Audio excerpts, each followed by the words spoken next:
Yeah. So we start the session again, refreshing the motivation that we set in the morning, the Bodhicitta motivation, reminding ourselves that while you're still here, yeah, is absolutely dedicated for the numberless sentient beings, temporary happiness, the ultimate happiness. Mm. So for that purpose, then we'll continue the Dharma discourse.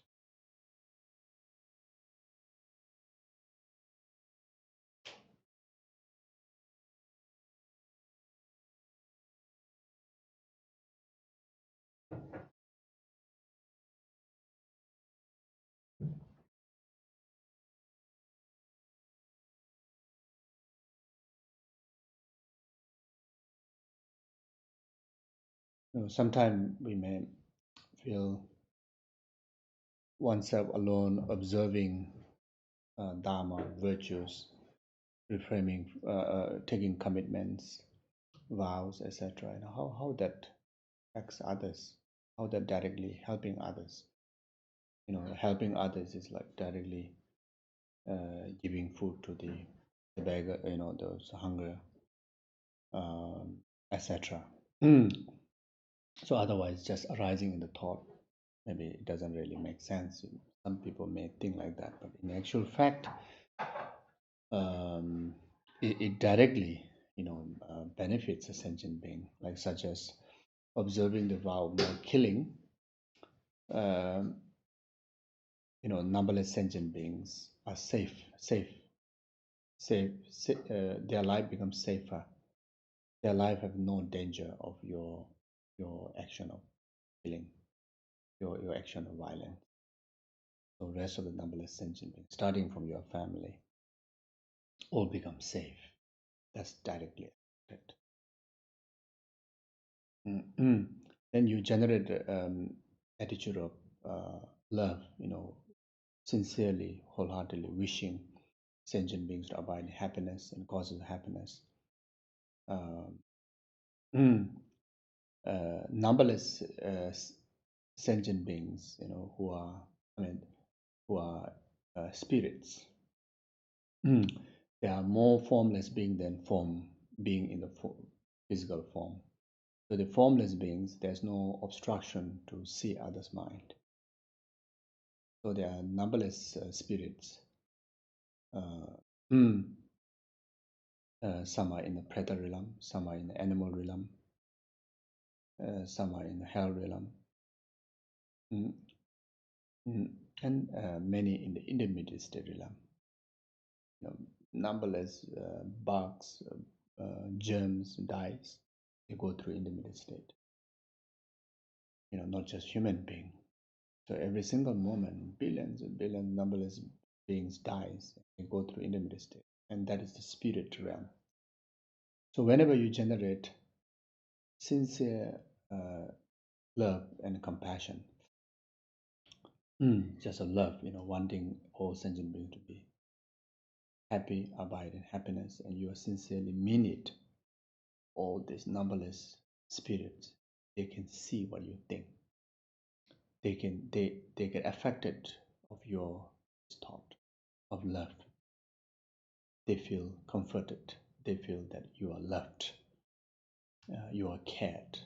There is somebody there who is only wishing me happy, cause counter causes.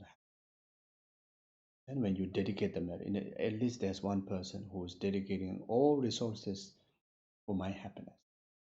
Can you imagine you as one person, if you knew someone is always care about you, wish you only happiness, cause happiness, you will feel so happy, comforted, feel loved. So if we know your brother or sister or your partner or your parent always, care for you. In the whole world, there's so much havocs are happening, but at least that you have some comfort from this particular person, knowing that this person even it's one, but it's careful like that. So you see, so this is how you affect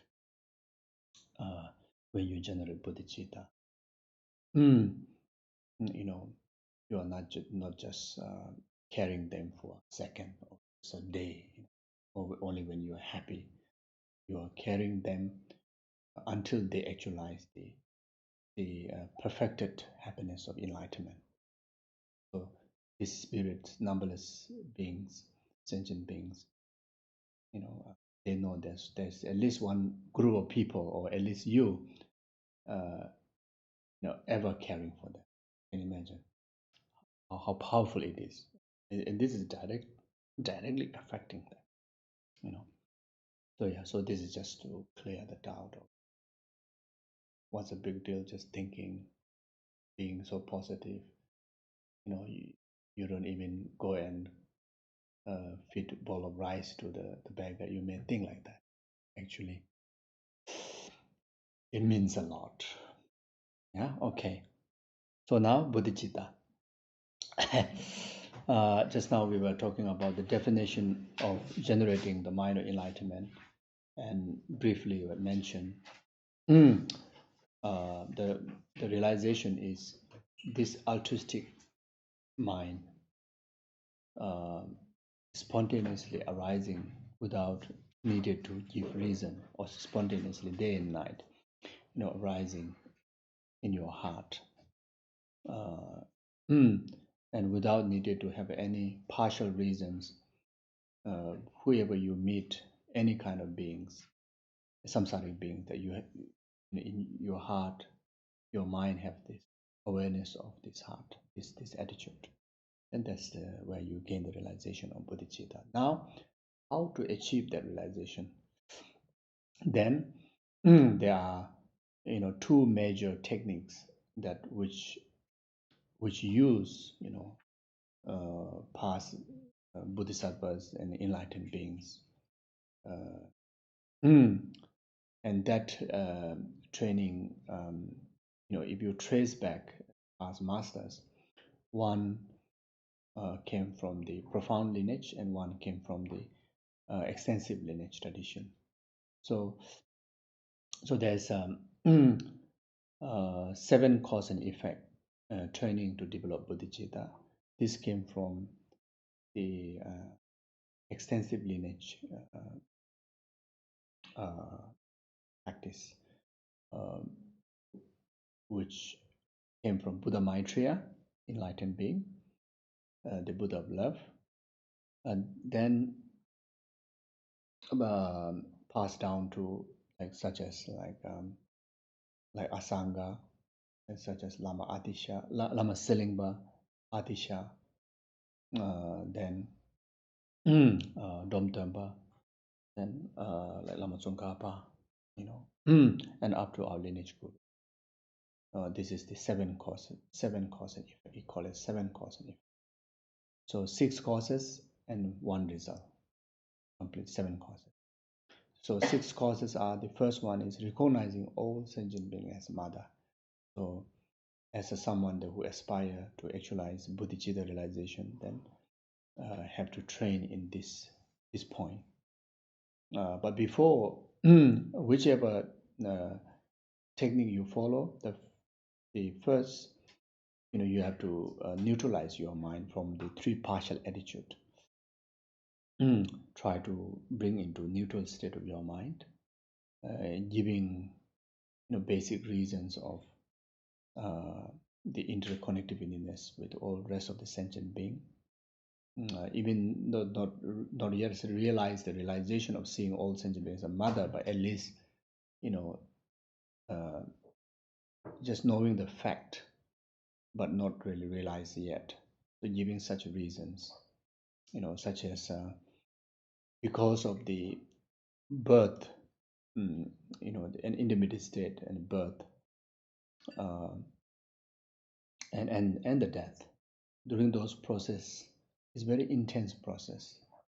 So therefore, it tends to forget, the link between oneself with the other sentient being in the past.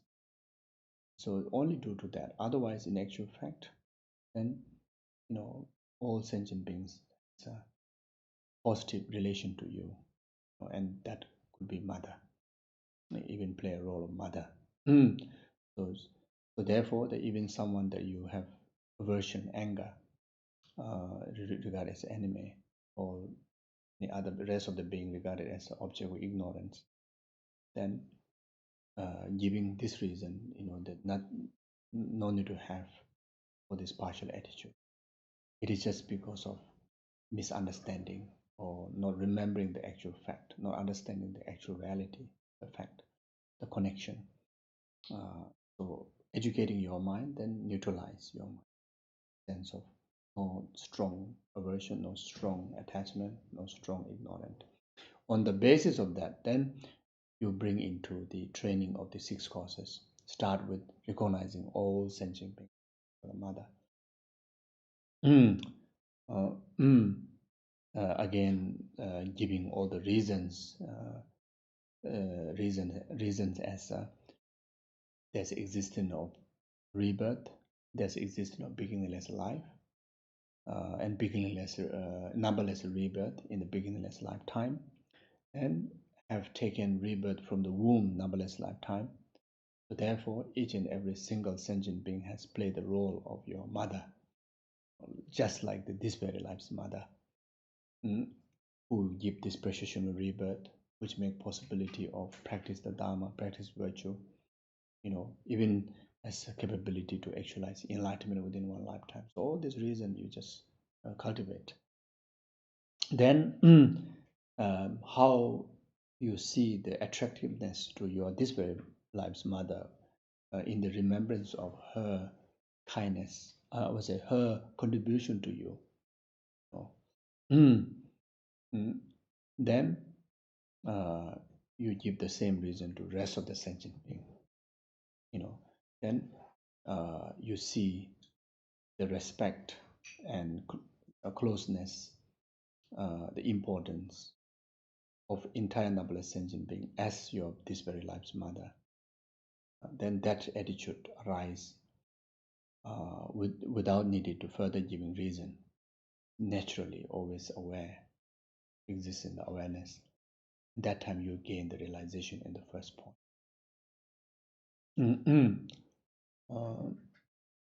So from the 6 causes, the first one, recognize all sentient beings as mother, is regarded as the most difficult realization to gain. The past lineage gurus have emphasized again and again that from the 6 causes, even though compassion is one of them, love is one of them, unconditional love is one of them, seems they are very difficult to develop, but in fact, compared to the realization of recognizing all sentient beings as a mother, that is the most difficult point that you need to get trained. So even it takes hours, ages, that it is worthwhile to get trained in the first point. So once you have the realization of recognizing all sentient beings as your mother, then the rest of the 5 points will come naturally. It's very easy. It won't even take time. So this is the kind of the instruction of the lineage gurus, to the people who aspire to actualize bodhicitta.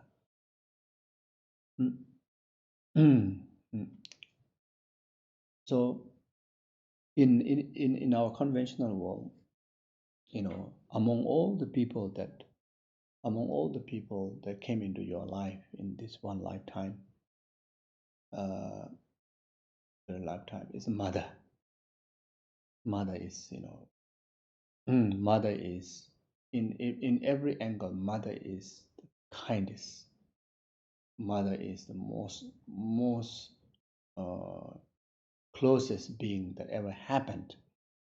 Even though, in today's world, or even it happened as long as a samsaric being, that some people have a difficult relationship with the mother. Some have misunderstanding with the mother. Some people, they start to think other than the mother could be your partner, could be your children, could be your sister, brother, or father. In the circle of one lifetime, they are more kinder than your mother. may think like that.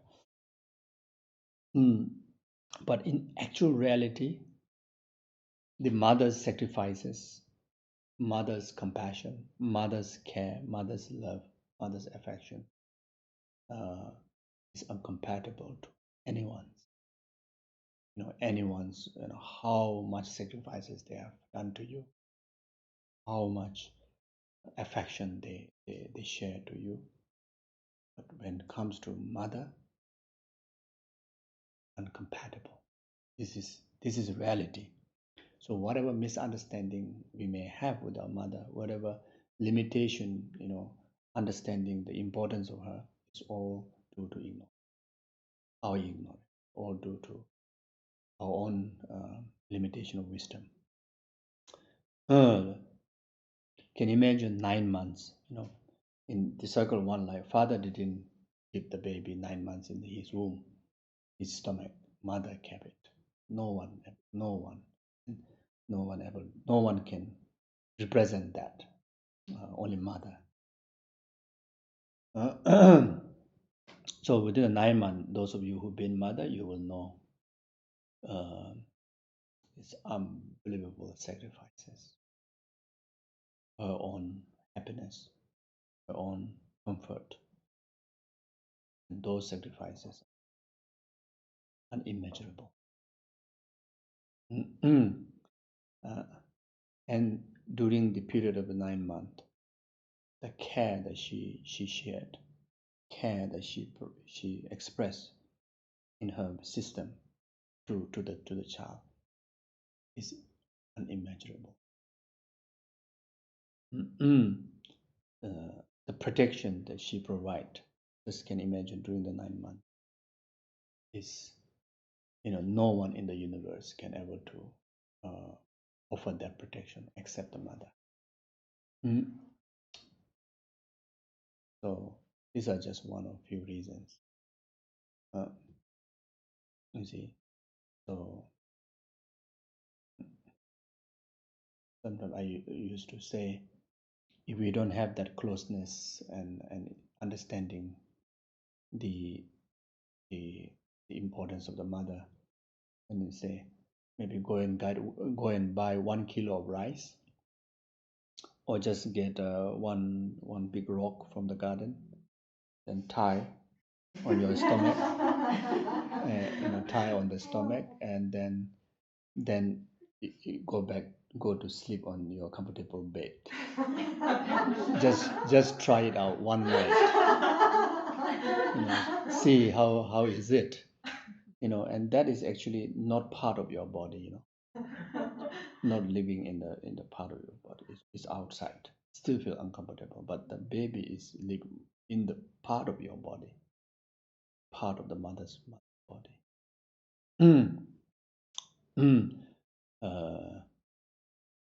Able to sustain the life is because of she protected you, and she sacrificed her comfort during that period. So you can see how inconvenient that you tied that, So this is just one very, very small idea, but the immense of other, unimmeasurable. There's no word to express the sacrifices, the kindness, care mother have provided to the child.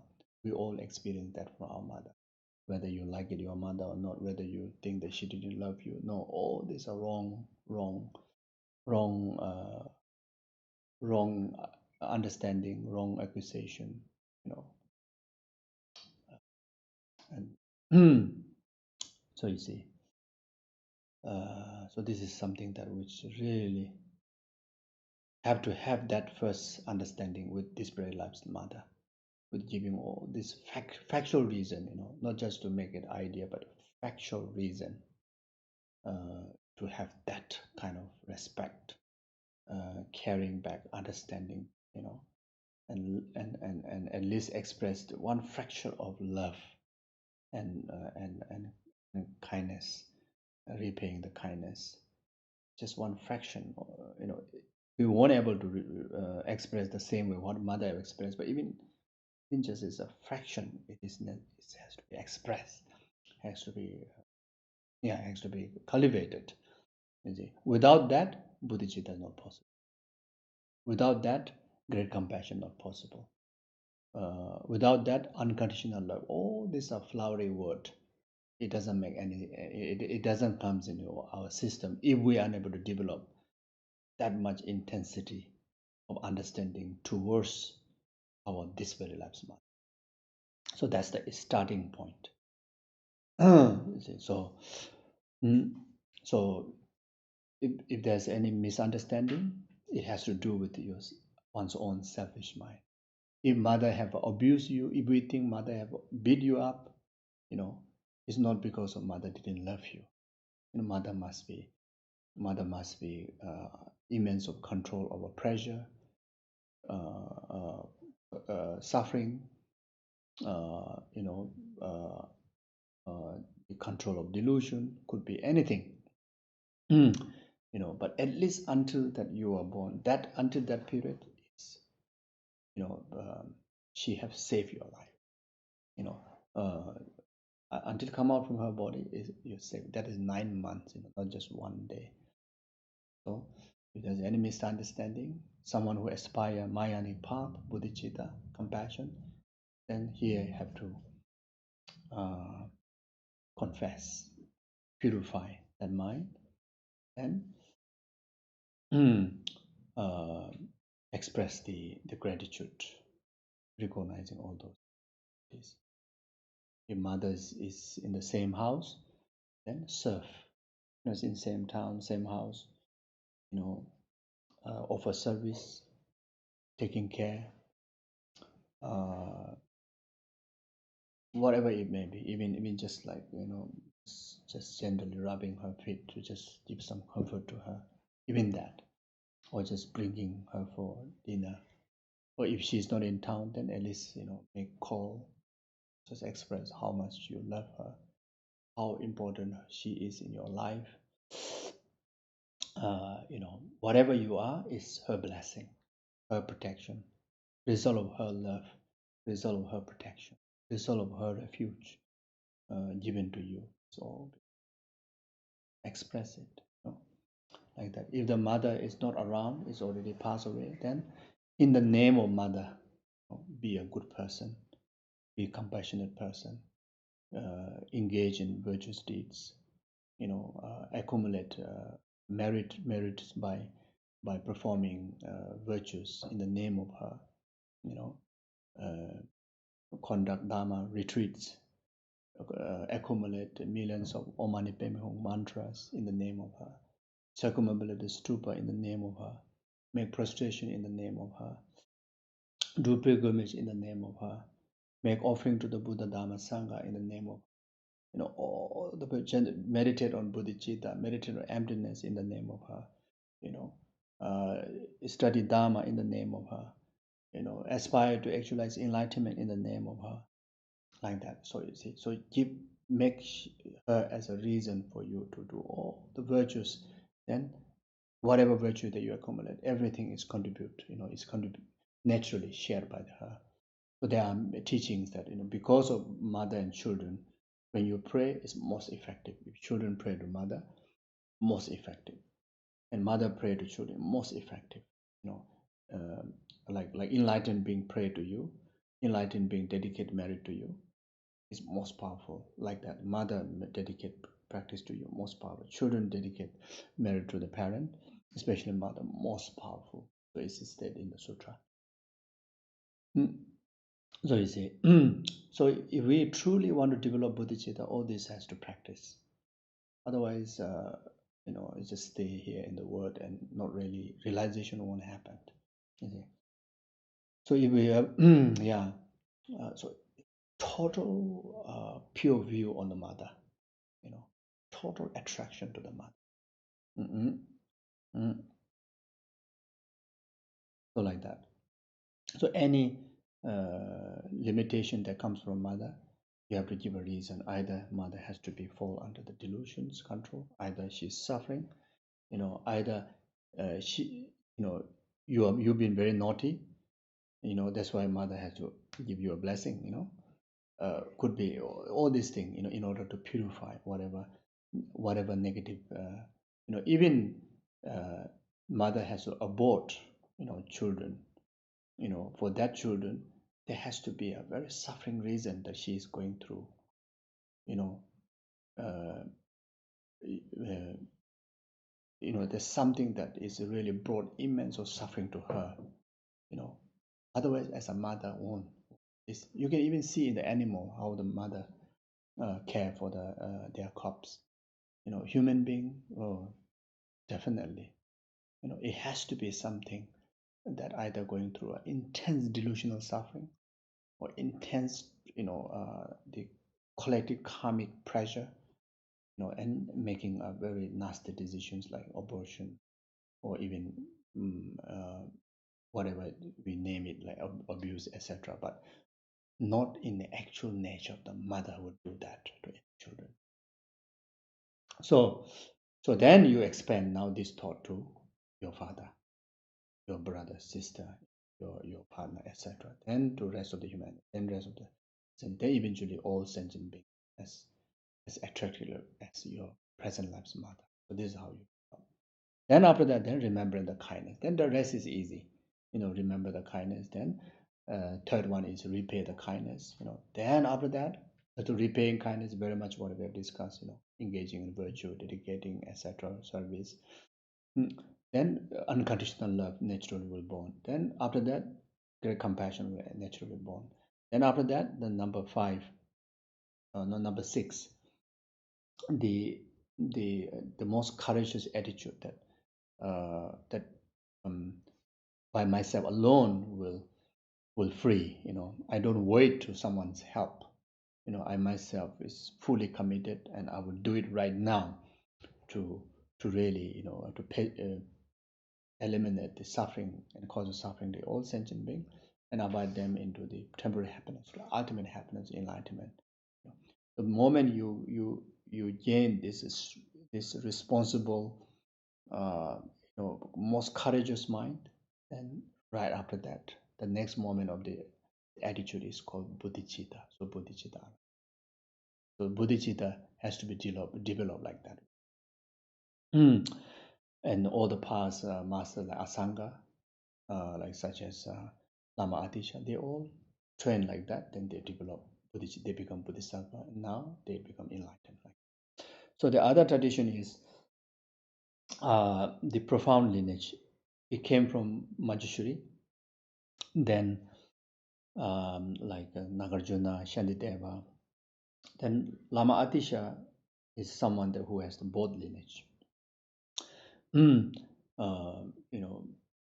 After our gurus, they all combine the lineage, the techniques. So this technique is for self-exchanging with other. 4-point technique to self-exchange with other. So again, first neutralize your mind. Then after that, then first point is even intensify the technique of neutralizing your mind, neutralizing your three partial attitude. Then the second technique is to see all the disadvantage of self-cherishing mind.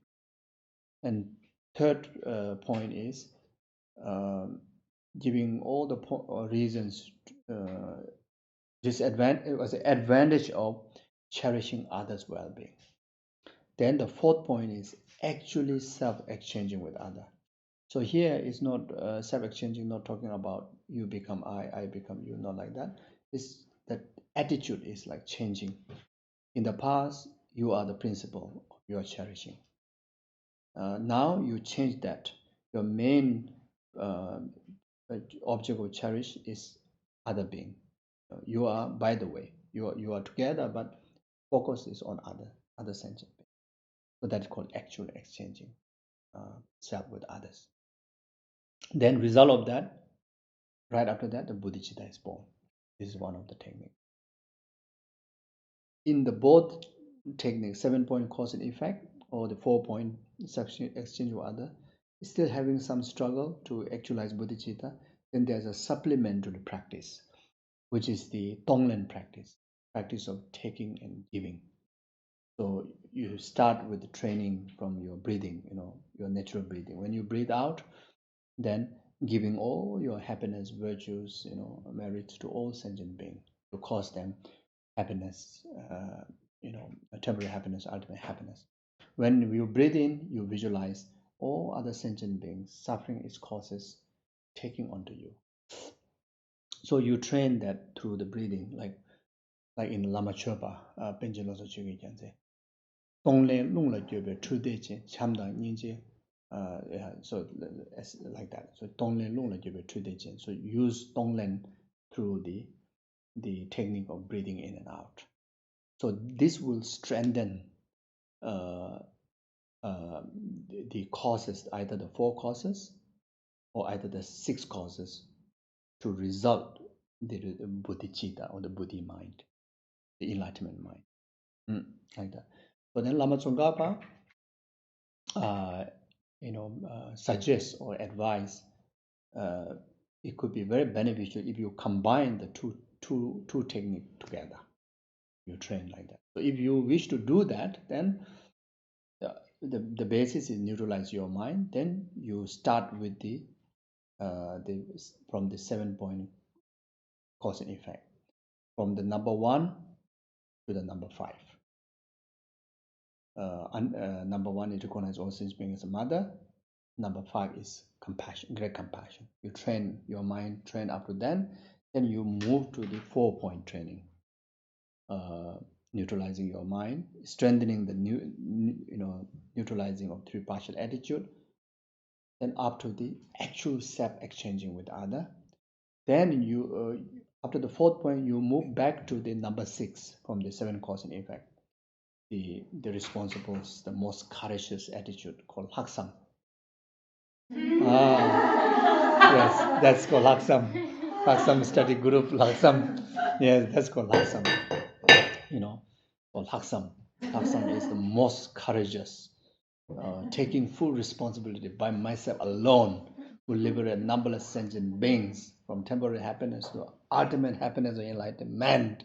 That's the one. So that is the Lhagsam, So from 4 point, go to the Lhagsam.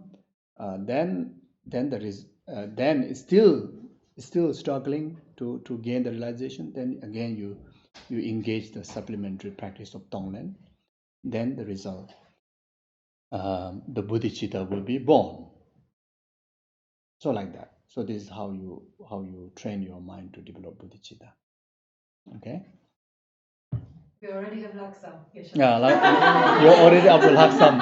So now, so now very fast. Bodhicitta very fast. Yes. So any question about this? Any question about to do with Bodhicitta thing? The 4th point of actually sounds very similar to so is it a little bit different?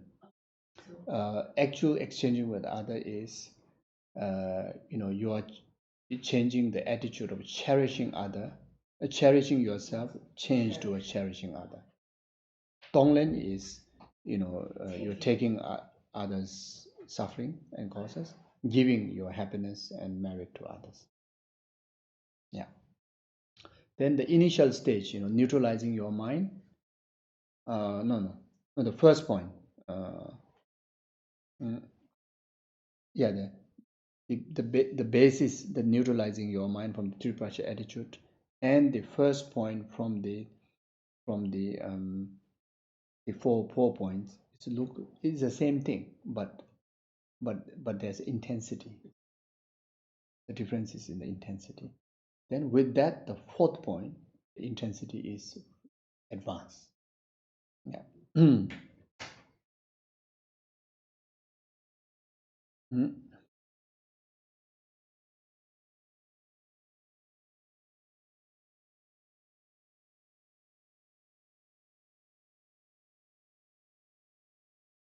So you see, as mentioned before, you start to get preparation to the development of Bodhicitta with your present mother. Then, and of course,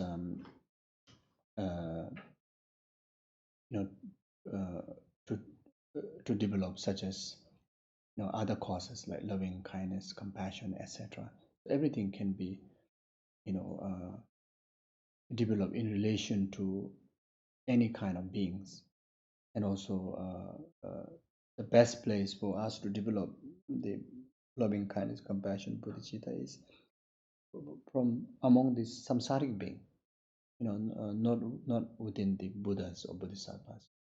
So is a given example like a lotus. Lotus is regarded one of the most beautiful flower, and lotus born from the mud. Among all the attitude, the most beautiful attitude is bodhicitta, the great compassion. Great compassion, bodhicitta, born from a sentient being, with dealing with difficult people, dealing with samsaric beings. Then you are able to develop this bodhicitta like that.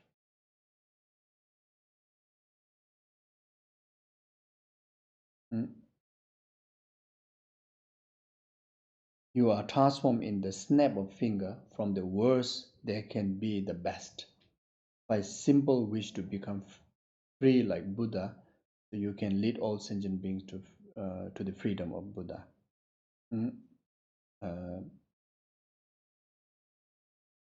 This simple, sincere decision has the capacity to change the worst into the best.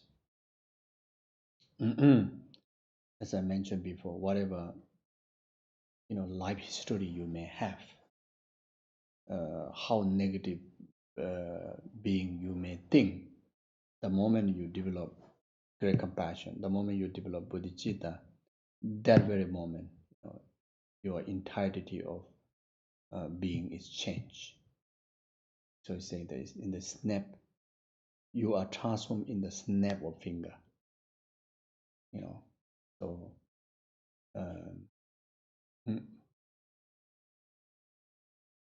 so that much powerful. If you genuinely develop, then you yourself can experience it. You are kind of free of all the negative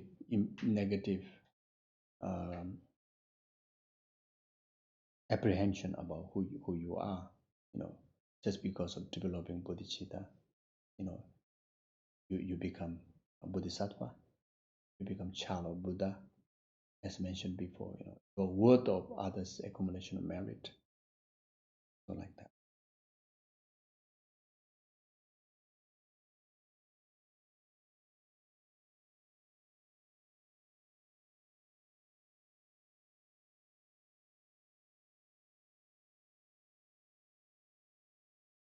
And also Lama Tsongkhapa said that the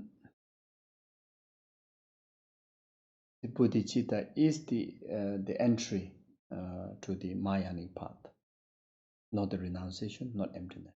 Bodhicitta is the entry to the Mayanic path. If you aspire Mayanic teaching, then bodhicitta is to be developed.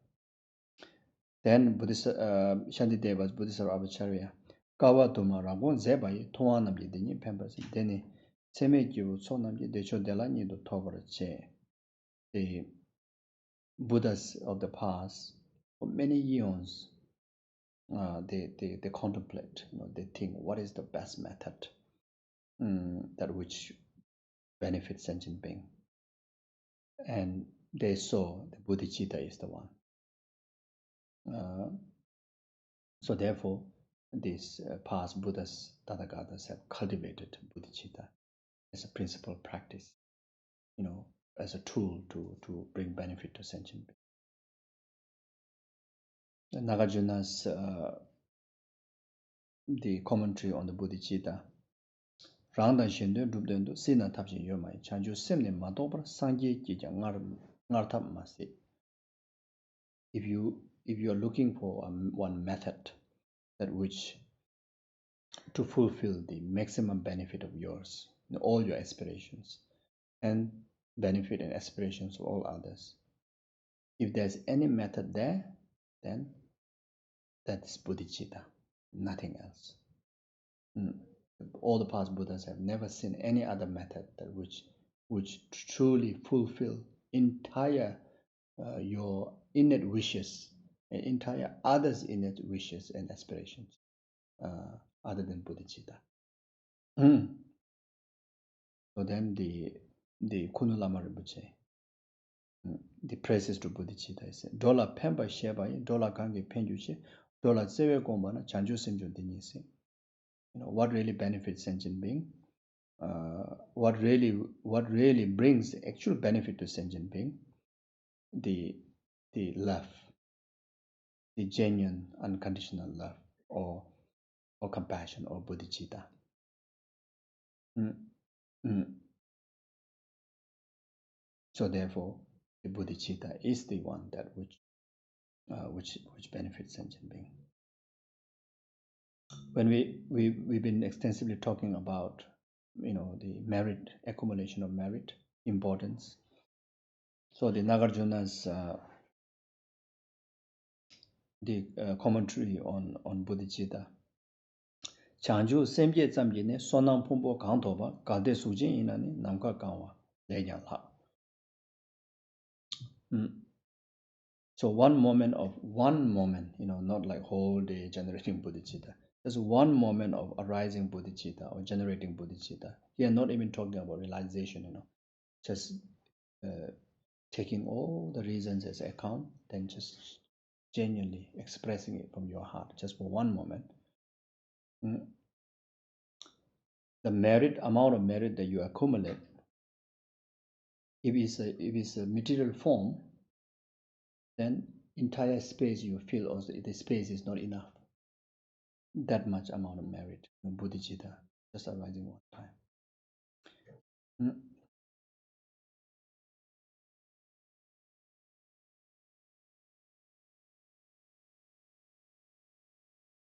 So kibu kanshi kechi zam changju semne komjeba, dei sonam pumbo ne yawa ija tangmi ju.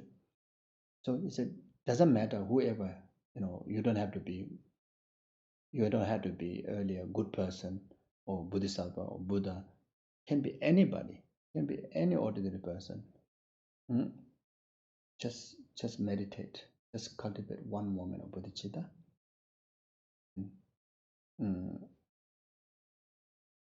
The number or the merit that you accumulate by that for that person, if you want to count the number, there's not enough number. So anybody.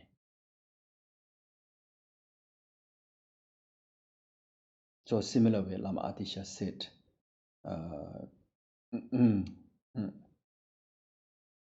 like what the Nagarjuna said before, it's a similar thing.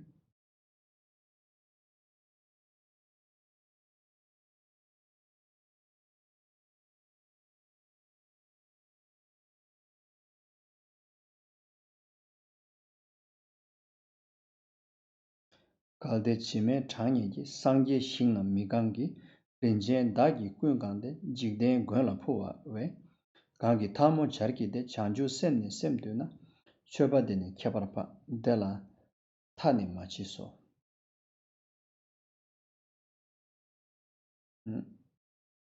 So if you wish to offer offerings, the best offering, the most abundance of offering, that which pleases all the Buddhas, Bodhisattvas, which will make you to accumulate so much merit, then cultivate bodhicitta, generate bodhicitta.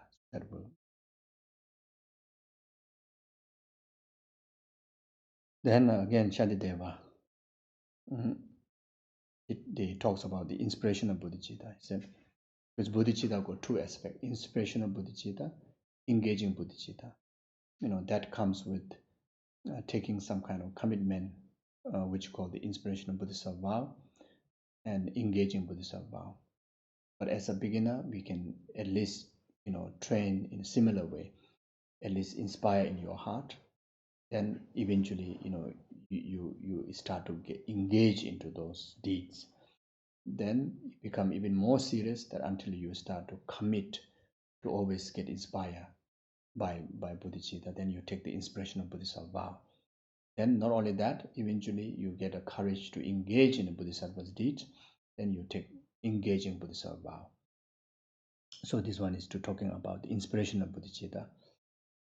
semje namji lene zam salo nyamdu samna yang pendo samba dangdende sonam pangme dengyu na semje rere midewar pakdu meba sadwe jing rere yonde pangme du druba deba mejiko. So even wishing to clear away one person's headache, the amount of merit you accumulate, which is the causes for your happiness, others' happiness, is infinite. So, but then if you start to express the wishes to clear away this suffering, the entirety of suffering is causes in all sentient beings, then no question how much merit you accumulate. So again, here sometimes when we talk about you will accumulate so much merit, sometimes we may think it's quite a selfish way. Here the merit need to accumulate because merit is a kind of resource that which is to able to bring benefit to the sentient being. That's why we need merit. It's not just about your own self. Merit is always beneficial for you as well as it's true to benefit others.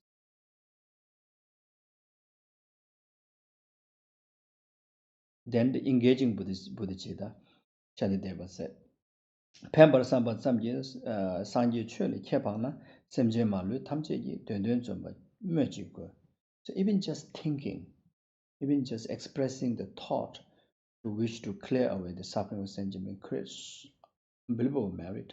Then if you really, with that thought, if you really go and engage, try your best to go and elevate the suffering of sentient being, what to say? No word.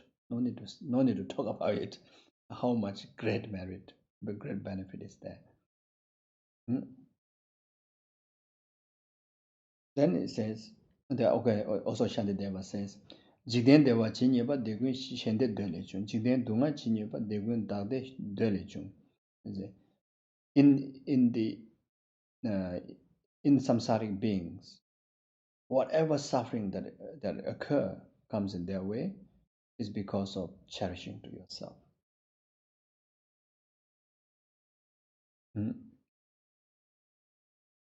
Cherishing yourself means cherishing only to yourself by in the cause of others or in the abandonment of others.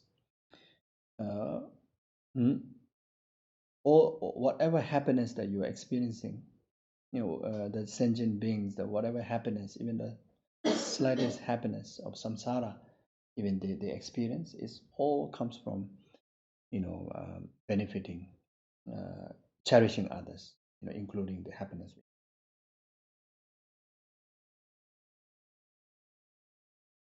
So then Penche Losa Chugi Gyanzen in the Guru Puja says, Manam Chesun Dela Gobelo, Taye Yunden Chugi Gortone.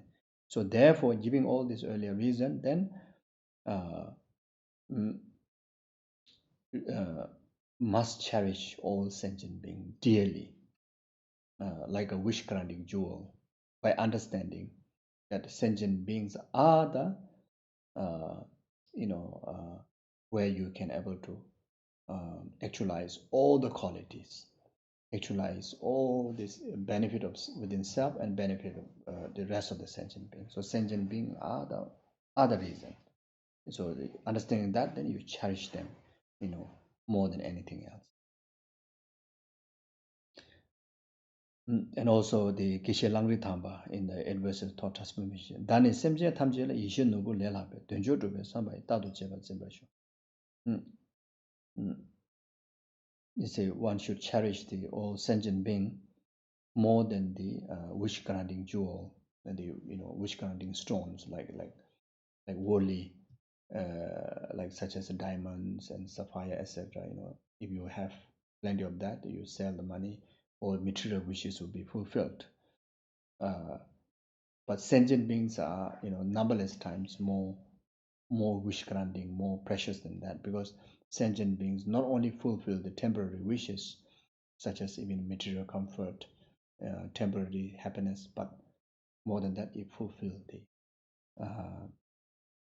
the happiness of enlightenment. by understanding that, then not only sometime you cherish sentient being, so all the time, all the time cherish. Never get away the concerning the well-being of sentient being or cherishing the well-being of sentient being away from your mind, away from your thinking. Mm. So meaning that anything you do in your day-to-day ordinary life, everything do in the concern of the well-being of numberless sentient beings, like such as our job, relationship, and Dharma programs, worldly gathering, whatever you do, go to sleep, get up, go shower, everything, go to toilet, everything, in the concern of numberless sentient beings, ultimate happiness.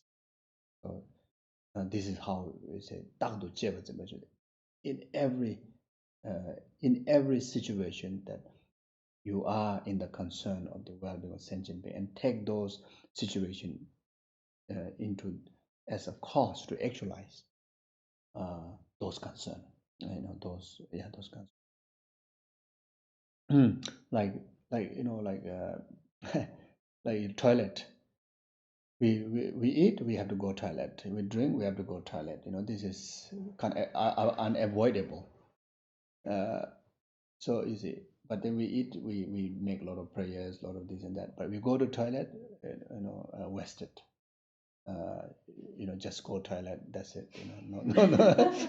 But going to toilet can be so beneficial practice. There are sentient beings. There are germs, bacteria, spirits. Who has only karma, lacking of merit. They have only karma to consume the smell of poo or smell of wee, uh, or they only have only karma, nothing else. Even you give chocolate, also they're gonna consume karma to consume only the waste, what you call the feces, and then urine. There are sentient beings like that. So you just go for toilet also, for the concern, the well-being of numberless sentient being, in particularly, and this sentient being who is under the very heavy karma, and you make them as a charity. Even your waste, then you spend many hours in toilet, very meaningful, no problem. Otherwise, if you spend, especially some people spend so much time, in toilet, is wasting time, wasting of, uh, like we talked about this morning, death can come anytime, and well, toilet right after that death comes, then all opportunity gone, for the past 1 hour or half an hour, whatever. Is it so? So in Bodhicitta practice, everything you can turn into every situation, whatever you do, become perfect practice, path to enlightenment. Uh, so like that. That's yes. So you see, so it's very very. So we need a lot of mindfulness, and the different these teachings are. It's like reminder. It's like source of mindfulness. When you remember these quotations or these teachings, then you apply. You apply. So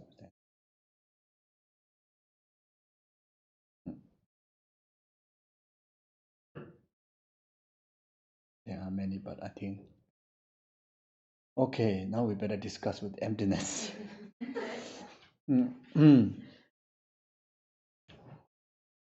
So now it says the reason to meditate on emptiness or the right view. Without the wisdom realizing ultimate reality, even though you have generated renunciation and the mind of enlightenment, you cannot cut the root cause of cyclic existence. Therefore, attempt the method to realize dependent arising. So, wisdom realizing ultimate reality.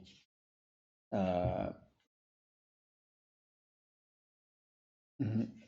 So, so here is talking about the the wisdom realizing lack of inherent existence, or wisdom realizing the interdependent existence, according with Nagarjuna or Pasangika's view, or ultimate right view of Buddha, ultimate right view of Lama Tsongkhapa, or ultimate right view of all the past Buddhas. Mm. Without that, even though you have generated renunciation, you're able to enter into path, but then you cannot uh, uh, you cannot purify or eradicate the obstacle of the delusion or the defilement. Mm. Renunciation will help you to enter into the path, which is one of extremely important, but then cannot do all the job. And not only that, even you realize the mind of enlightenment, Bodhicitta, abundance of merit, unbelievable, whatever we have discussed. But then there's the blockage. There's one blockage, which is the blockage of delusion to nirvana, blockage of obscuration to omniscience. That you need emptiness. See, without bodhicitta cannot become cause of enlightenment. Without renunciation cannot even enter into a path. Without emptiness, it cannot cut the negation, or cannot eradicate the negation. So therefore, these three are called as three principal aspects of the path, or three principal paths, the three most important paths. Mm. You cannot cut the root cause of a cyclic existence, the ignorant. So you see, renunciation, bodhicitta, it affects the losing of the strength of the delusions in karma, and bring great prevention to the committing, arising of delusion and committing karma. But the root cause of all this karma and delusion is the ignorant. Ignorant is the opposite mind of wisdom, realizing the absolute truth. Wisdom realizing the reality of self and phenomena. So the direct antidote has to be the total opposite mind in the wisdom. Then that can able to overcome the ignorant grasping. None of the other virtue is not direct opponent to the ignorant grasping. Bodhicitta is so powerful, but it's not a direct mind. Or was it not a direct opponent mind? And renunciation is a path, not a direct opponent mind. Even Buddha's own whole existence is the absolute quality, but not a direct opponent to the ignorant.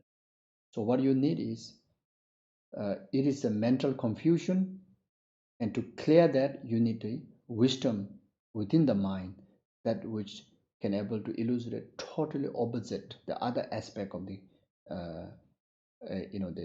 the reality. You see, so ignorance is just simply a confusion, simply a misunderstanding. If you go to search ignorance, you cannot find ignorant.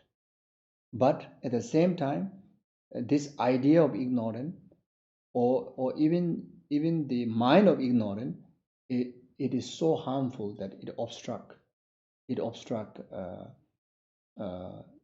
all the higher qualities like liberation, is obstruct to realize the actual reality of the phenomena. You see, so so what can able to dismantle the misunderstanding is the correct finding of that correct finding of that ignorant. That correct finding of the ignorant is none other than the mind itself. None other than mind. That mind is regarded as wisdom because it has the clarity, sharpness, and correctness to be able to reach to the actual fact, actual reality. See? So when the sharp, clear wisdom equipped with the tools of the characteristic of reality, then you start to investigate into the ignorant. not finding ignorant itself is the actualizing the wisdom of emptiness. Okay, you get it? Not finding. You go to find ignorant and not finding it. Rather, you found rather you find the reality of the actual, uh, um, you know, the reality on where the ignorant have covered. That itself is the finding of the emptiness. You know, and that mind is called the wisdom realizing reality, or wisdom realizing absolute truth, wisdom realizing emptiness. So when you go to investigate, one mind assigned and go to investigate, what really this ignorance is, um, then finding voidness of misunderstanding, voidness of misunderstanding is the finding of emptiness. What is the misunderstanding? What is that ignorance is? Misunderstanding, or the misunderstanding to the phenomena like self, or the aggregates, or the phenomena. In actual reality, a lack of inherent existence. But the ignorant project, believe and apprehend and grasp as a inherent existence or true existence. Uh, and living in that false view is called ignorant. Living in the wrong view, living in the ignorant, or we can say that we live in the ignorant. And that ignorant sounds like not much big deal, but actually that ignorant, that false idea has the capability to trigger other delusional minds, such as anger, attachment, jealousy, pride. All the nonsense ideas will be introduced by this false idea. When you just think about the false idea, it's what a big deal. What's a big deal with the dark room? But there's a big deal. The dark room. If you just go into the dark room, it may cause a lot of problem. There may be a hole. You may go into the hole. If there's a wire that was not taped properly, maybe you just simply grab everywhere. You may grab the electricity. You may burn out. You may shocked, electric shocked, isn't it? So anything can go wrong. But when you awakening from that ignorance, then what's the big deal? Then you see everything clear, everything vividly. What exactly, whatever exists there, it can be beneficial to the five senses, to your eye. Some are beautiful. Then you with the light, you're able to see the beautiful things. You can get affected with that. If beautiful sound, you get beautiful sound. Whatever, beautiful touch. You see, so basically, only the opposite mind of that ignorance can able to discover the actual truth of that existent, whether it exists in the ignorant way or whether it exists in the other way. The other way is nothing other than exists interdependently, nothing other than exists mainly labeled by mind, nothing other than exists mainly in the name, merely in the reputation, merely in the imputation, nothing other than that. But ignorant way of believing, ignorant way of apprehending, I or the rest of the thing exists independently, which is actually not true. I or rest of phenomena exists inherently, which is not true, which is not like that. I or phenomena exists permanently. You see, this is easier to understand. It's obviously against the reality. I does not exist permanently. You can see the changes. All the five aggregates. If you regard the five aggregates as I, none of this is permanently existent. So obvious to understand. Your mind is not permanent existent. It changes. Your physical body not permanent existent. It changes. Your compositional factor It's not permanent existence, it changes. Now, okay, if the basis is not I, then whole thing is I, whole thing changes. Whole your life changes, isn't it? So lies in the impermanent nature. But ignorance idea is permanent. I is impermanent. And an ignorance idea of I is sometimes you believe that my body, physical body is the I, or my mind is the I. If he cannot get away from that, then if someone corner him, they corner the ignorant, then he say, oh no, whole thing is the I, you know. So if whole thing is I, but at least can you just pinpoint something? But you cannot pinpoint from the crown to toe, not part, not whole thing, or not beyond that. You see, at the end of the day, just simply finger pointing to something that which is not you. There's ignorant finger pointing to something that which is not you. You see, then we say, what's the big deal with that? Let ignorant finger point anybody. You want to finger point, doesn't matter. But the big deal is bring suffering, bring delusion, bring grasping, a permanent grasping. Just imagine, as we discussed before, permanent grasping to I. If any changes happen to the impermanent reality appears, it brings pain to you. Not only that, it will let it cause delusion, and delusions are unpleasant. Not just creating karma, but just arising delusions unpleasant. You see, there's no wisdom. It's like there's no acceptance.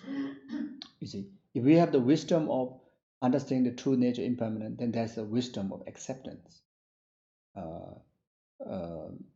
Wisdom of letting go, etc. There's so many virtues will arise, so many wisdom will arise. You see, so these are the things. Yeah. So ignorant, ignorant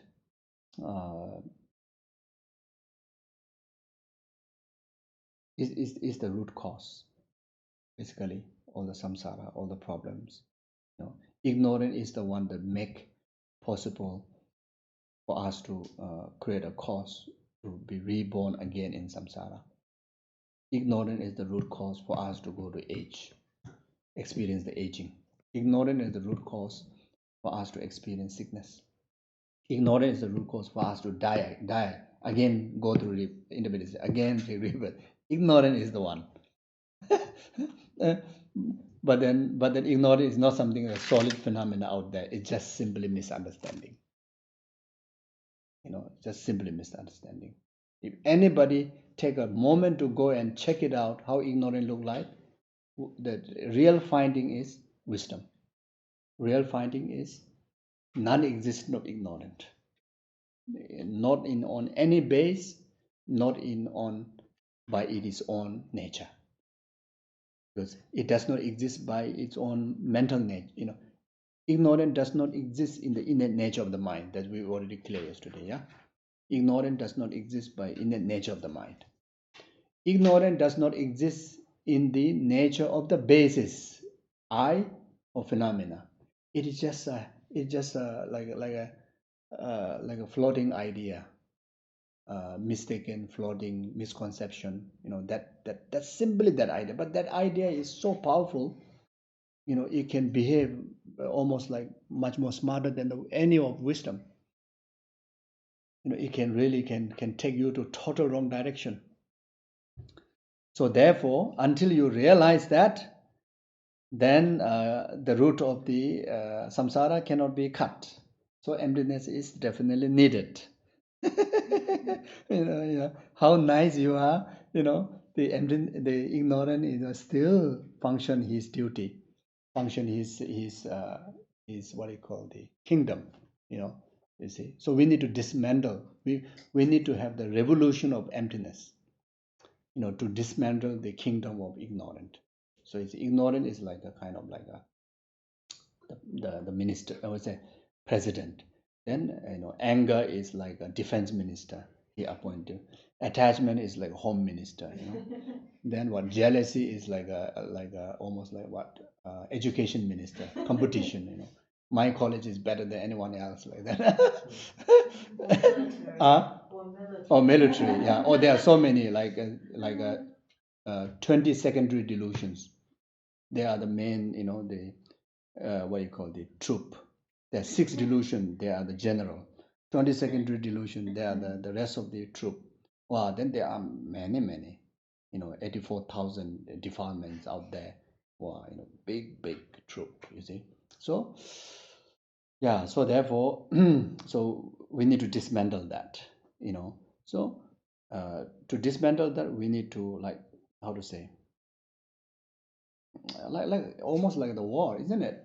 If they are coming from the land, then we should go from the land. If they are coming from the sky, we should go from the sky, and we should know their weakness and bang,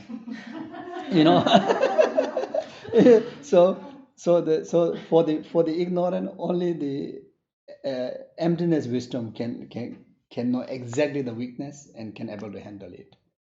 So that's why we talk about antidote and the defilement. So that's what we learn in Dharma. What are the antidote to different defilements, so that we can able to tackle very effectively, so like that. Therefore, attempt the method to realize dependent arising. So dependent arising meaning emptiness. So when you talk about dependent arising, you see Buddhists got 4 philosophical schools. Does all the 4 philosophical schools use the term emptiness? No. Vaibhasika school, the earlier 2 schools, they use selflessness. They don't use emptiness. Excuse me. So first of all, there are 4 schools: Vaibhasika school, Saudantika school, Chittamatra school, and Saudantika Madhyamika school, Pasangika Madhyamika school. In another word, Vaibhasika is like Sutra's commentary follower. Saudantika is called Sutra follower. They follow directly Buddha's words. They don't rely on the commentaries or this. In order for them to assert view or methods, they just try to depend on the Buddha's direct word. Called Sutra follower. Then Chittamatra, they call mind only school. Everything is by manifestation of mental imprint, and that's why I call mind only school. There's no external existence. Like all of us, all of physical form, everything is arising the imprint of the mind. Nothing physically exists by themselves without depending on the mind. But the problem here, Chittamatra, is the mind they regard as a true existence. So that brings some faults. But otherwise, it's quite similar to the final school of Pasangika. Then Saudantika Madhyamika is very similar to the Sutra follower, but then higher school. Then Pasangika Madhyamika is the most advanced school. All of them.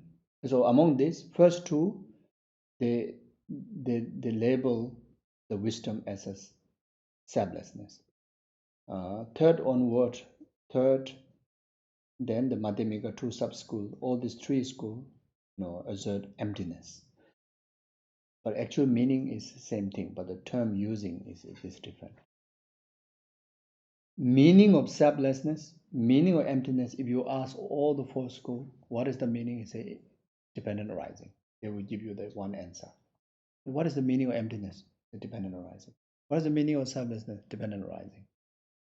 They all give the same answer. And which is correct answer? That's why they all, philosophy is school include within the Buddhist concept of assertion of the wisdom. See? But then when they interpret what do you mean by dependent arising, all the 4 they explain differently. Yeah, so the basic, um,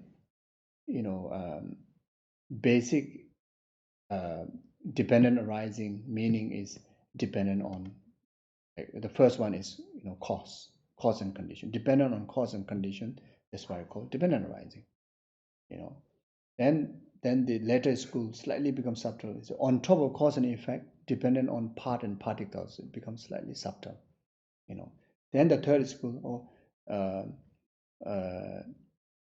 dependent on the projection of the mind, go slightly more subtle.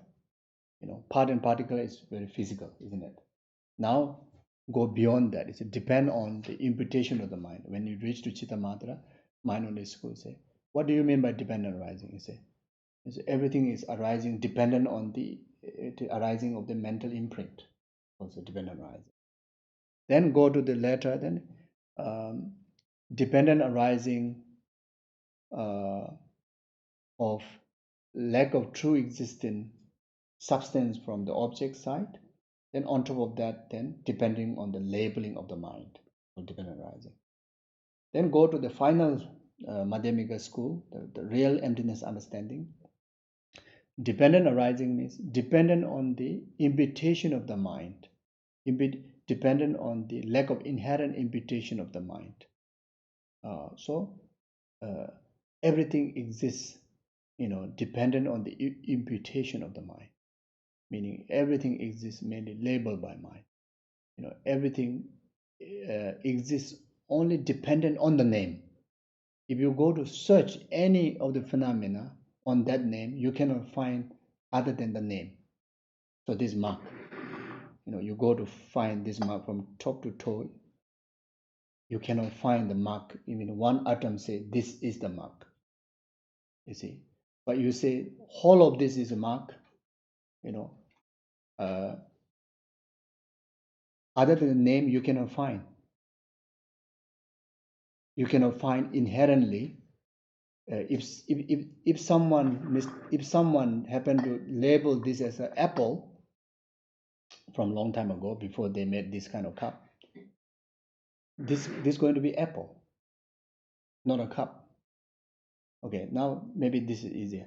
Like my name, before I born, I have no name. Yeah, one fetus in the stomach, my mother's stomach.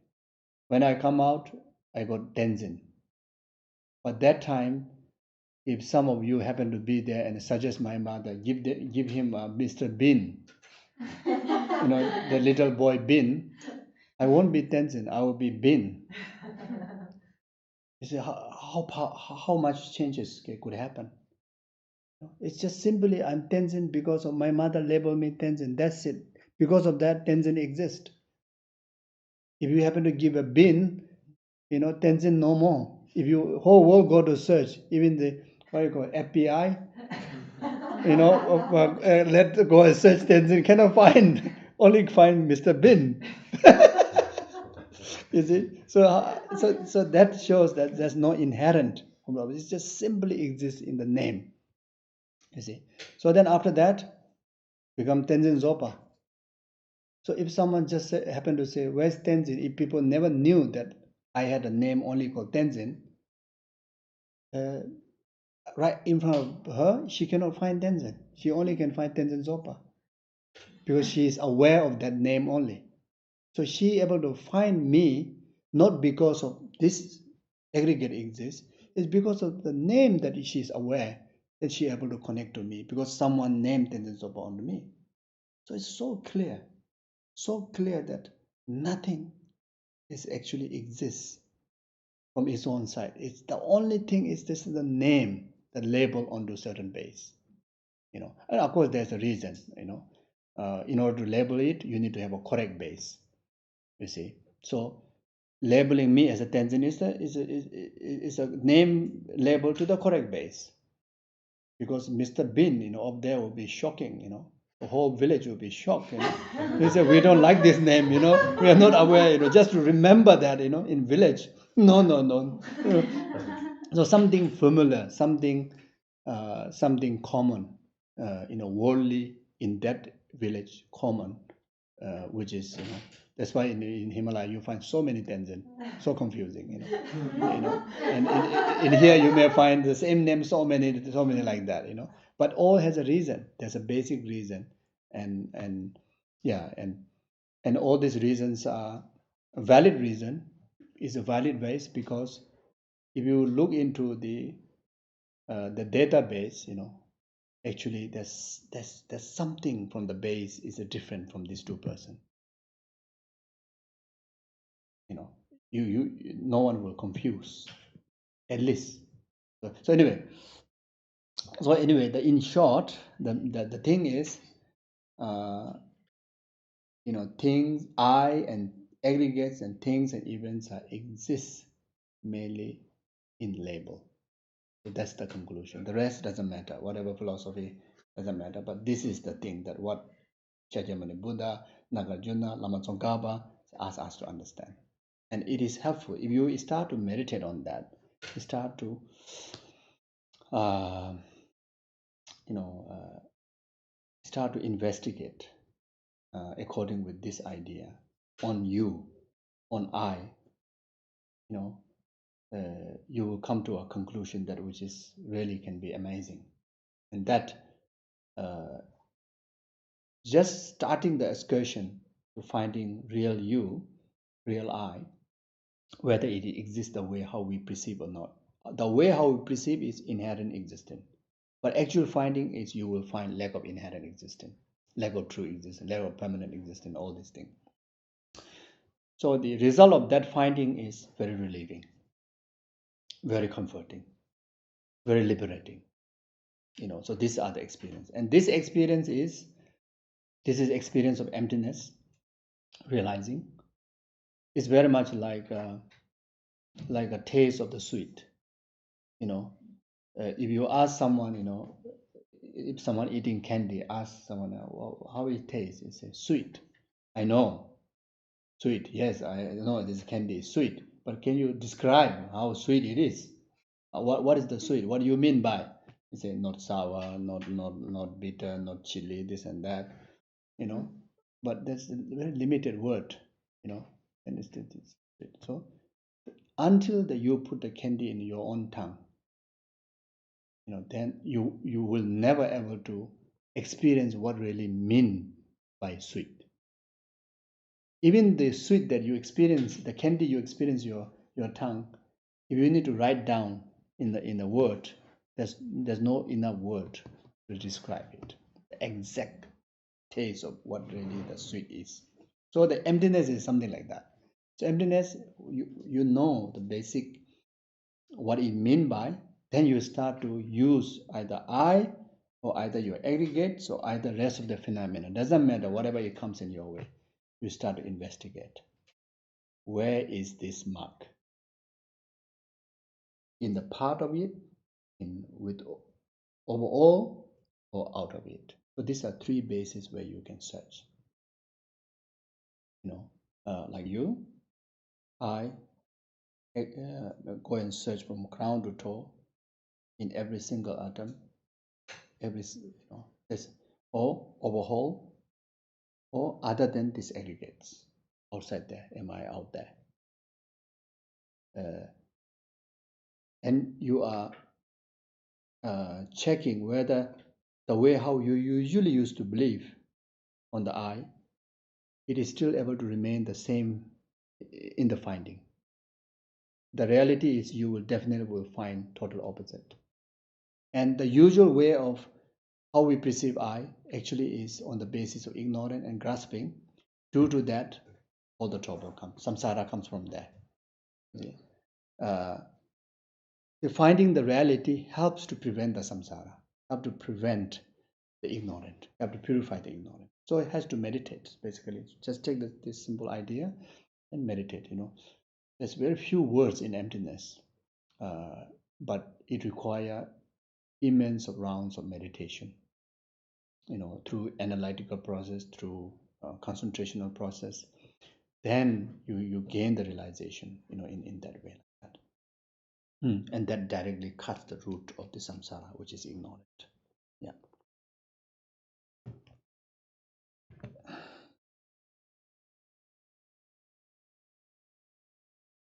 showing the right view. One who sees the cause and effect of all phenomena, or both cyclic existence and the state beyond sorrow, as forever betraying, and for whom any object trusted in by the grasping mind has completely disappeared, as at the time enter the path pleasing the Buddha. Someone that who do not see interdependent on cause and condition, cause and part and particles, etc., cause and condition, and who don't see the faults of grasping, inherent grasping, true existing grasping, permanent grasping, then you won't able to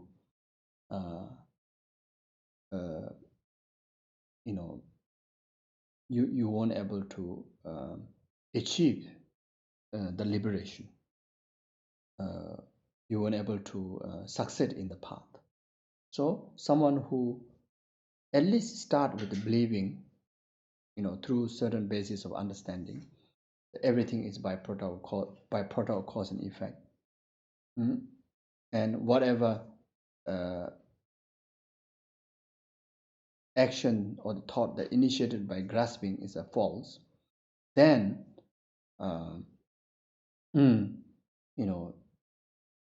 you enter into the path that which pleases the Buddha. So this is what it's saying. So basically,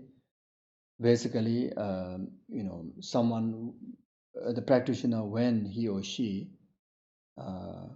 accept the dependent arising as a reality of self and others, accept the voidness of grasping of inherent true existing, independent existing, then you understood, called the right view.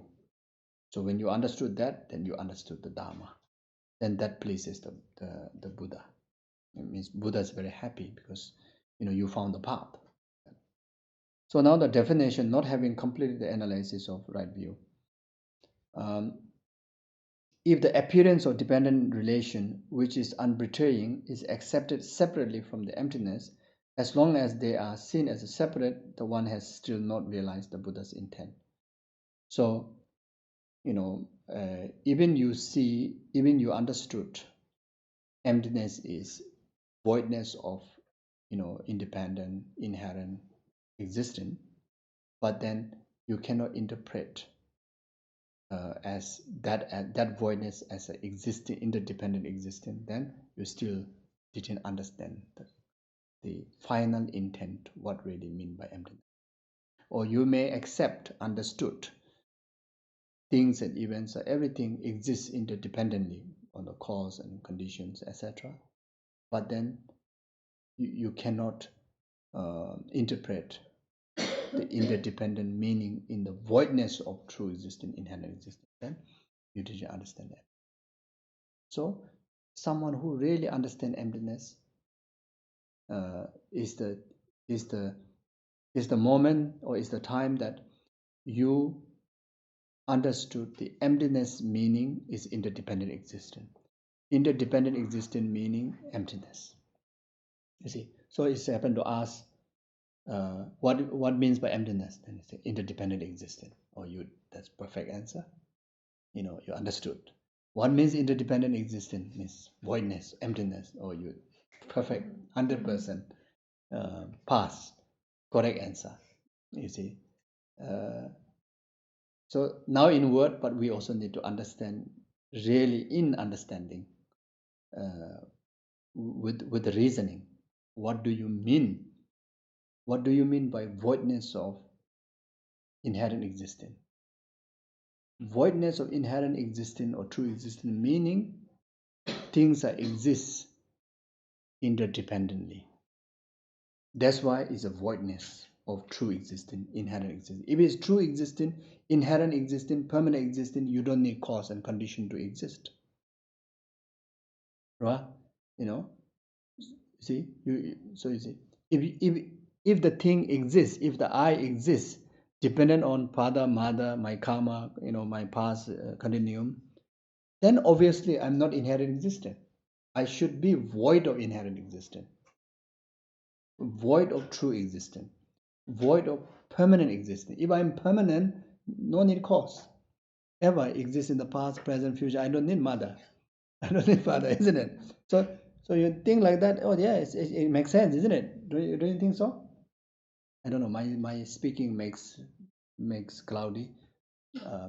It makes sense to me, but my speaking, my English, I don't know whether it will make you sense or not. So anything to do with by production or cause and condition, or need to depend, the existence has to depend on something, then surely shouldn't be inherent. Inherent means, by own sight, by its own sight, or true existence means also by its own sight. Independent existence means also without relying on cause and condition, by independent itself, isn't it? You see, so it's contradictory. See? So therefore, it is so true. If it's existing, that means definitely has to depend on cause and condition. If it's definitely depend on cause and condition, then definitely has to be voidness of inherent. Done. That's the conclusion. That's the emptiness. But then again, it's like a candy. You need to taste it. I cannot say more than that. It's amazing, that when you realize that, it's blissful, there's no better blissful than anything that when you realize emptiness, how? Yes, very blissful, nothing else, it's not sour one, So until you taste it, you cannot tell. That's why, say, before we recite Heart Sutra, usually in Tibetan, like Masam Jeme Shara Paroching, we make sure we recite that. Masam Jeme Shara Paroching, Majemingo, Ranjingo, Tizunja, Yumla Chaselo, to make salutation to the Wisdom Sutra, like Heart Sutra, or even to recite Tayata Katakata Paragapa Samudra Buddha. So, Masam Jeme, there's no word. There's not enough word or to express what really the taste of the wisdom, the emptiness. So something like that. Yeah. So anyway, the conclusion is, if it's dependent arising, dependent on cause, condition, part and particle, whether dependent on the mind, whether dependent on the mother's imputing of the name, whatever. If this is the so, if this is the fact, then has to be voidness of true existence, inherent existence, permanent existence, independent existence. All this has to be voidness of that, empty of that. So it's like Heart Sutra.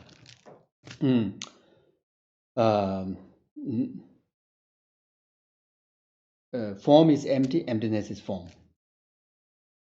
It's suddenly like form is empty, and that empty cannot be form.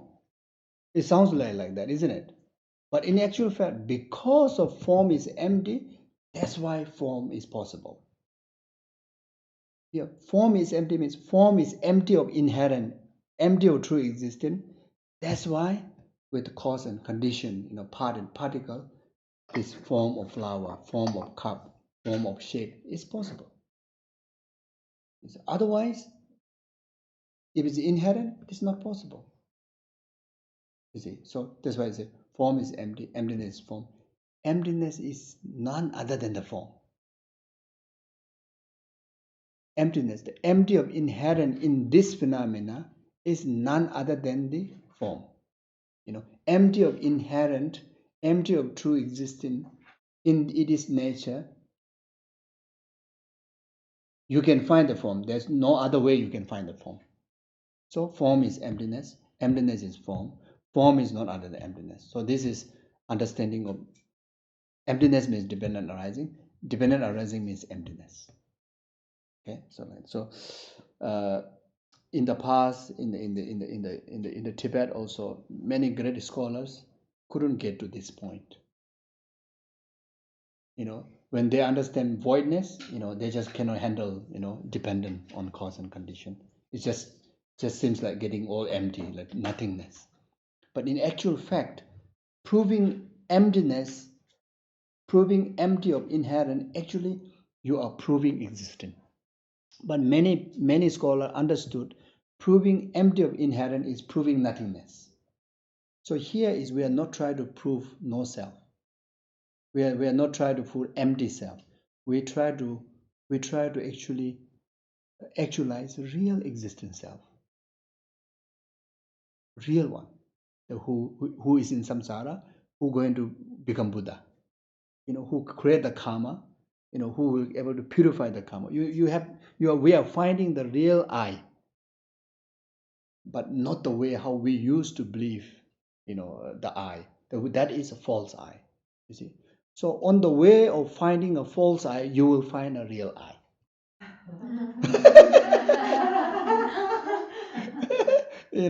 So like that. So,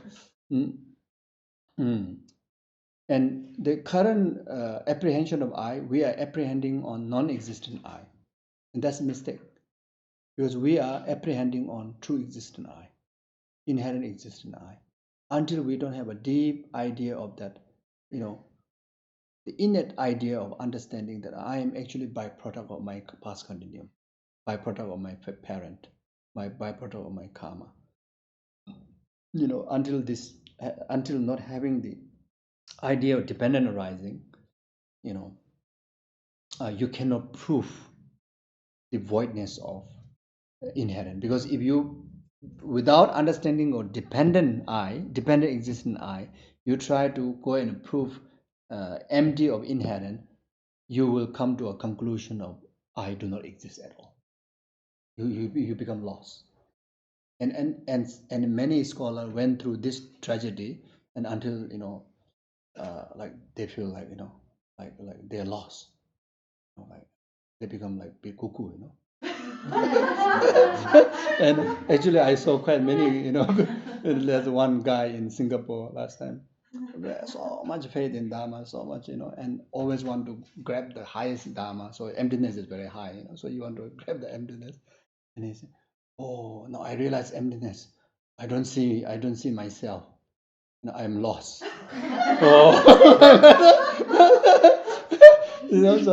it totally went in the wrong direction, and until it become like the hair also standing out like that. So that's why anyway, this teaching will come is not to fall in the too extreme. So so if the appearance or dependent relation, yes, so this is gone. Then definition of having completed the right analysis of right view, the emptiness. If these two realizations are happening simultaneously with the alternation, without alternation, these two realizations are happening. Realization of dependently existent, dependent arising, and voidness of inherent or empty of inherent are happening simultaneously without alternation, and from merely seeing dependent relation as a completely unbetraying, the definite ascertainment comes that completely destroy the way all objects are apprehended as truly existent. At that time, the analysis of the ultimate view is complete.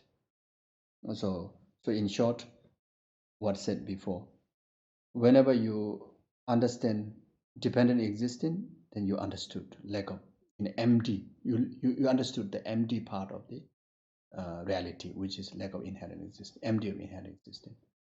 Whenever you think of the empty side, you're able to establish the existent side, the dependently existent side.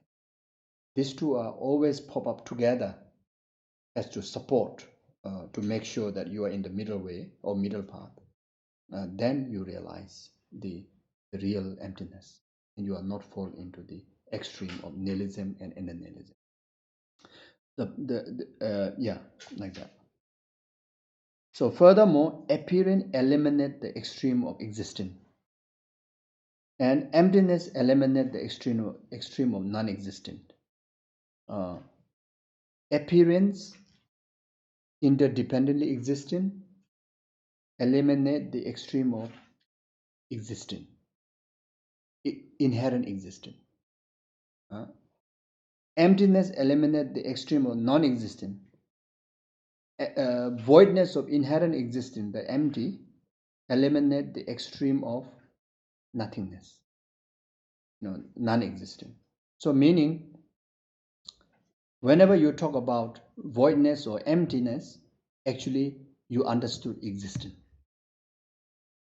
Whenever you think, whenever you study, whenever you cultivate, whenever you meditate on emptiness, when empty part, empty of inherent, empty of true existence, and you start to feel like that guy, that Singapore guy, feel like everything losing, then wrong understanding. Whenever you understood, whenever you reflect, study, meditate, things that exist interdependently on cause and condition and particle, etc., then you start to feel, true existent. Then you fall into a extreme existent. You fall into extreme of existent. You see. So whenever you study, meditate, and reflect on the things that exist dependent on the cause and condition, then you have to feel the voidness. You have to understand. You have to realize the void, empty part. So it's like, in one way it's quite simple. In another way, it's like sounds like going round now. Basically, whenever you think of dependent arising, you need to have the idea of the empty part. Whenever you think of the empty part, you need to have the idea of the existent part, so that you won't fall into the extreme. Otherwise, you think empty, everything become empty, nothingness. You think existent, everything become truly existent. So um, falling into the conclusion of true existence is our usual mistake. Beginningless lifetime until now, we have this idea of grasping of true existence, grasping inherent existence. And that's the biggest ignorance. Remember, you see. So that need to see that need to come to a conclusion of empty of it whenever you think of dependent existence. See, so when you do meditation, you have to bring into this understanding, this debate, this logic, this reasoning in your heart. You're about to fall this way, or Lama Tsongkhapa in the Three Principles of teaching. I have to make sure appearance eliminate the extreme of existence. Make sure emptiness eliminate the extreme of non-existent. Oh, remember that. See, so then you come to a Uma, a middle way view, or the Pasangika's view, emptiness view. This is the view that when it comes to realization, it becomes direct antidote to the root cause of all the problem, the ignorant grasping, root cause of all the wrong view, like that.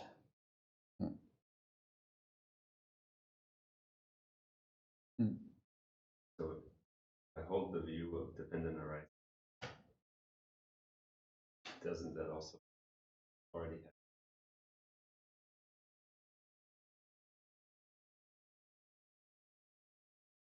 things are dependent arising? The origin is empty. Not necessary. Not necessary. If you are not aware of the voidness of inherent, there's still danger of mixed of inherent existence. Because right now, when I think of that, I'm byproduct of my past karma, my past life, and my father, mother. But at the same time, that my deep understanding is still based on inherent or true existence or inherent, because I'm not aware of the empty of that. So it still may fall into the extreme, even though you may not pronounce, but you may, as an imprint wise, may accumulating the false view.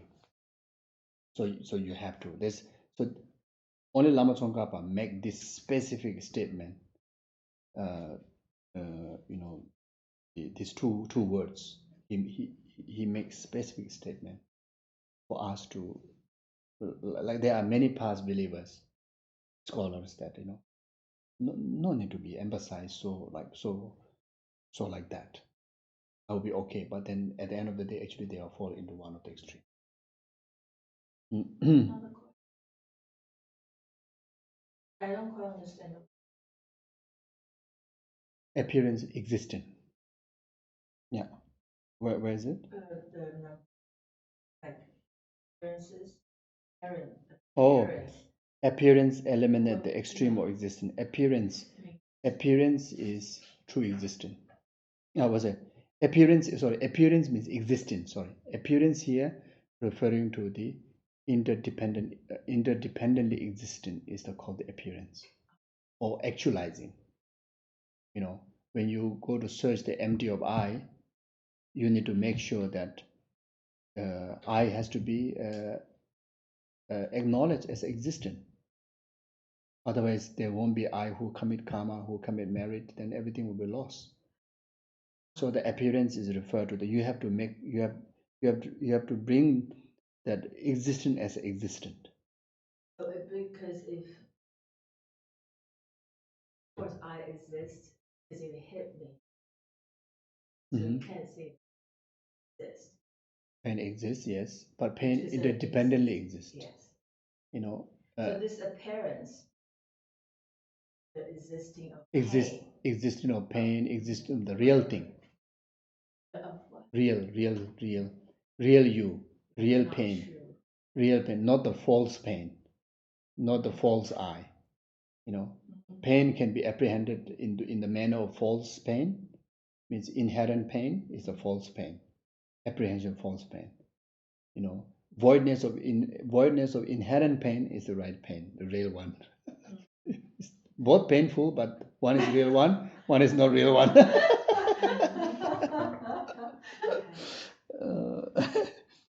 Okay.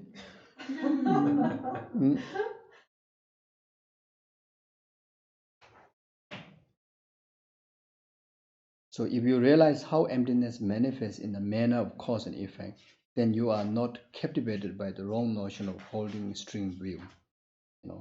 So you see, so to train us to lessening the grasping of inherent grasping of ignorant, and to have a emptiness view, then during activity, our day-to-day time, always try to train our mind in the view of illusion. View of illusion is like whatever you see, whatever you think,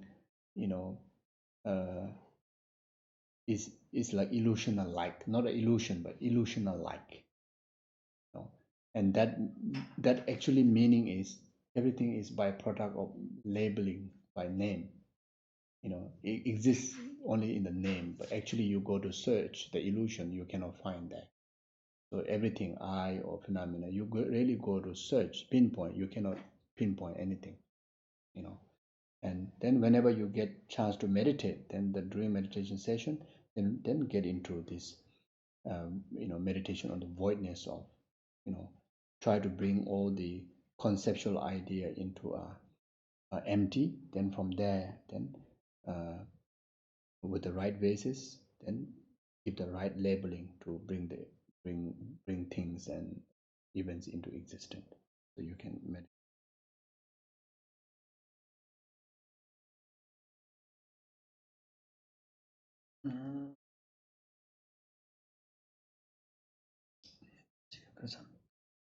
So there's a saying,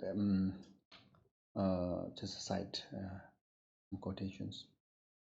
So there's Bodhisattva called Bodhisattva Tome Sambo said, the various suffering are like a sun dying in a dream.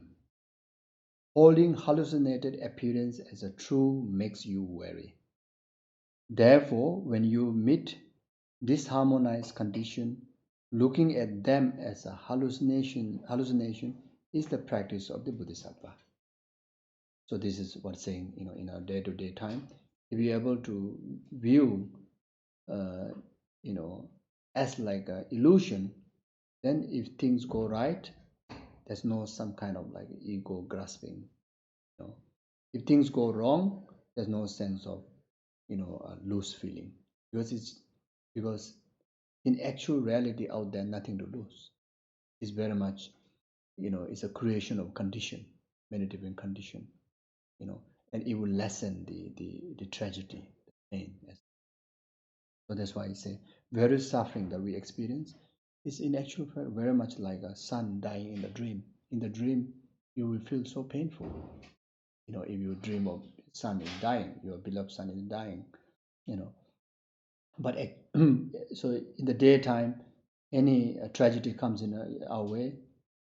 If you look at the situation from a bigger picture, different perspective, there's always a different interpretation there. It's not that narrow and very obstructive. There are other perspectives. There are other interpretation can be interpreted in any kind of situation. So the emptiness view can able to help that.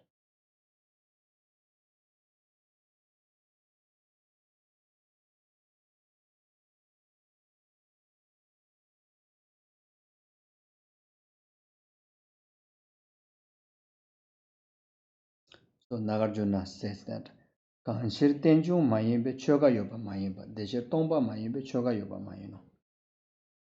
There's nothing exists which is not in the nature of interdependently existing. There's nothing exists that which is not in the nature of empty. There's not in the nature of emptiness. Chana Majeva Sumba. Then from the sutra said Ranshingi Majeva la Gone Sung She Sangye Ranyi Gi Gomba Niyin. Ranshingi Majeva la Gone Sung. When we say empty, empty, empty, is Buddha say empty, empty, emptiness, emptiness. What he's referring to, the emptiness is referring to empty of inherent. Empty of inherent.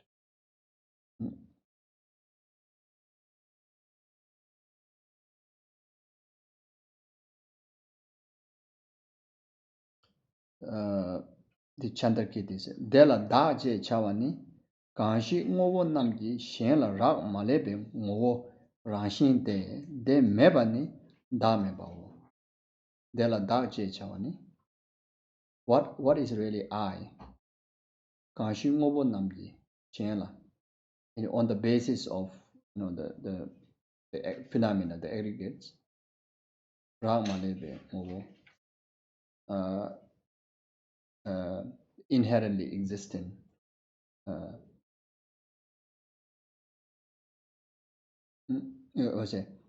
What is the selflessness? What is selflessness? The selflessness is the phenomena that I, that which is not existent inherently. Realizing that is realizing the selflessness.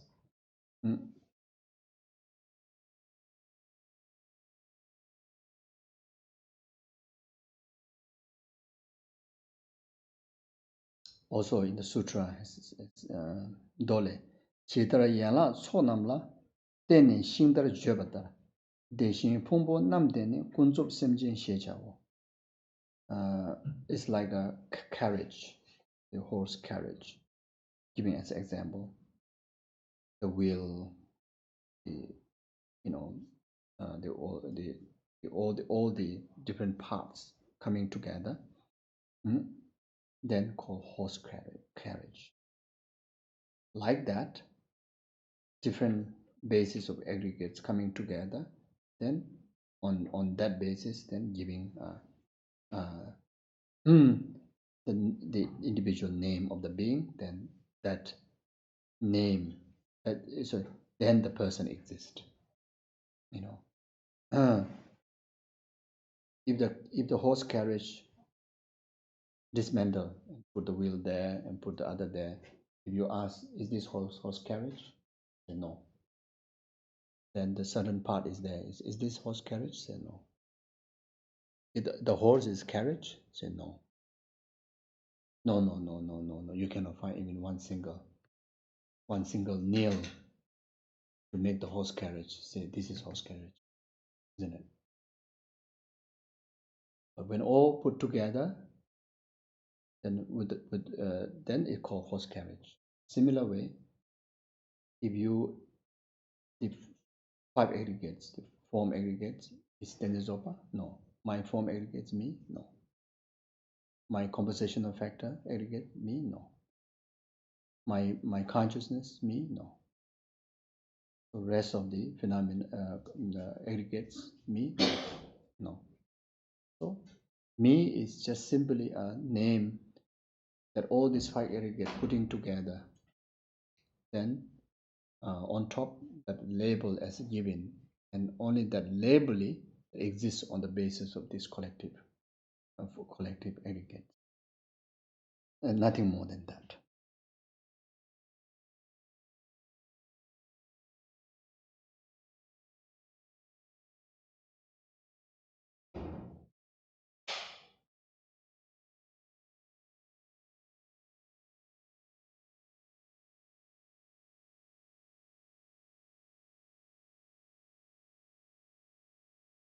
So the Lama Tsongkhapa in the middle way teaching Uma Gompa said, there are Tawe Dodang Kilu Dudang Dashing Yul Misalwa Nawana Tapala Di Tulo Nyamdu Chungo.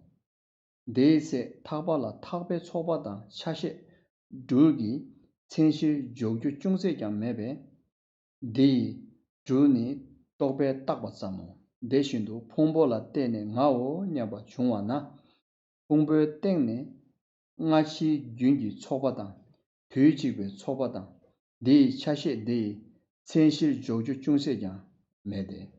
So like a ropes.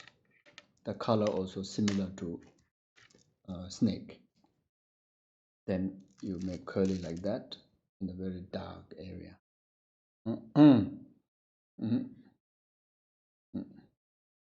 Then when the person see in that vivid area, that rope, you see a snake, and you get affected, the fear of snake there. But if you go to investigate on the basis where is the snake, you can't find. You can't find.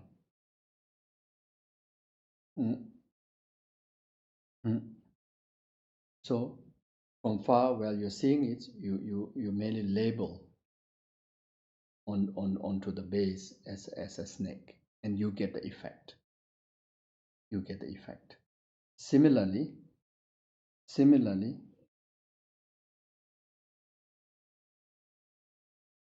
the aggregates. If you go to trace on the basis of the cause which brought out, this formation of these aggregates, including the previous consciousness, including on the basis of time, or including present, the combination of all the rest of the aggregates.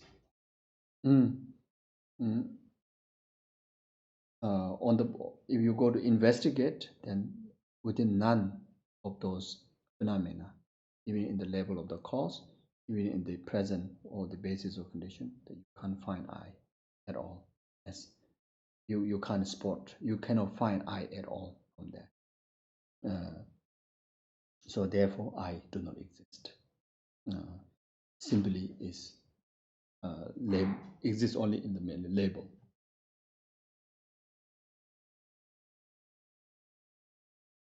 So the Nagarjuna's precious garden says, Kiwu sami shumai, meme lume namkwami, namshe mayu kumina, deleshena kiwuka. The person is not earth, not water, not fire, not wind, not space, not consciousness, not all of them. Other than that, there is no person. So this is how you investigate, if you cannot find in the aggregates, you cannot find in each and aggregates, you cannot find overall in the aggregates. Now only thing left is outside. So those are in the elements. So you see, so if you go to search, then you are not earth, you are not, the person is not earth, water, fire, etc. So so person is just exists merely label, nothing other than that. On the basis level, you can't find at all.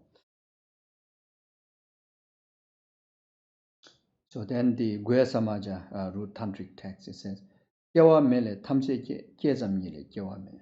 Kyawa mele. Because of there is no inherent existence, that's why everything exists. Because of everything exists, therefore there's no inherent existence. Right? Dala puyo no yuche chibanamji sembachi. Dajan dala yomena Buddha no. Dani yoba maina dagino. Ewa dani chi gyurya, ewa mede chi meba. Kanshi sheba gyurbayi, tenzin dene nyemika. Okay. Then again, this Nagarjuna says that the root of the wisdom, Sawasharab. Gangla tongpa nyi rungwa, dela tamje rungwa. Because of the nature is empty of inherent, that's why everything is possible. Gangla tongpa nyi mirwa, dela tamje mirwa. If the nature is not emptiness, then nothing, nothing is possible. Samsara won't be possible. Enlightenment won't be possible. I won't be possible. You won't be possible. Chocolate won't be possible. Pizza won't be possible. Because of the nature is emptiness, then all these varieties of perceptions, subject and object, those varieties of objects, varieties of names, varieties of experience, everything is possible because of nature's emptiness.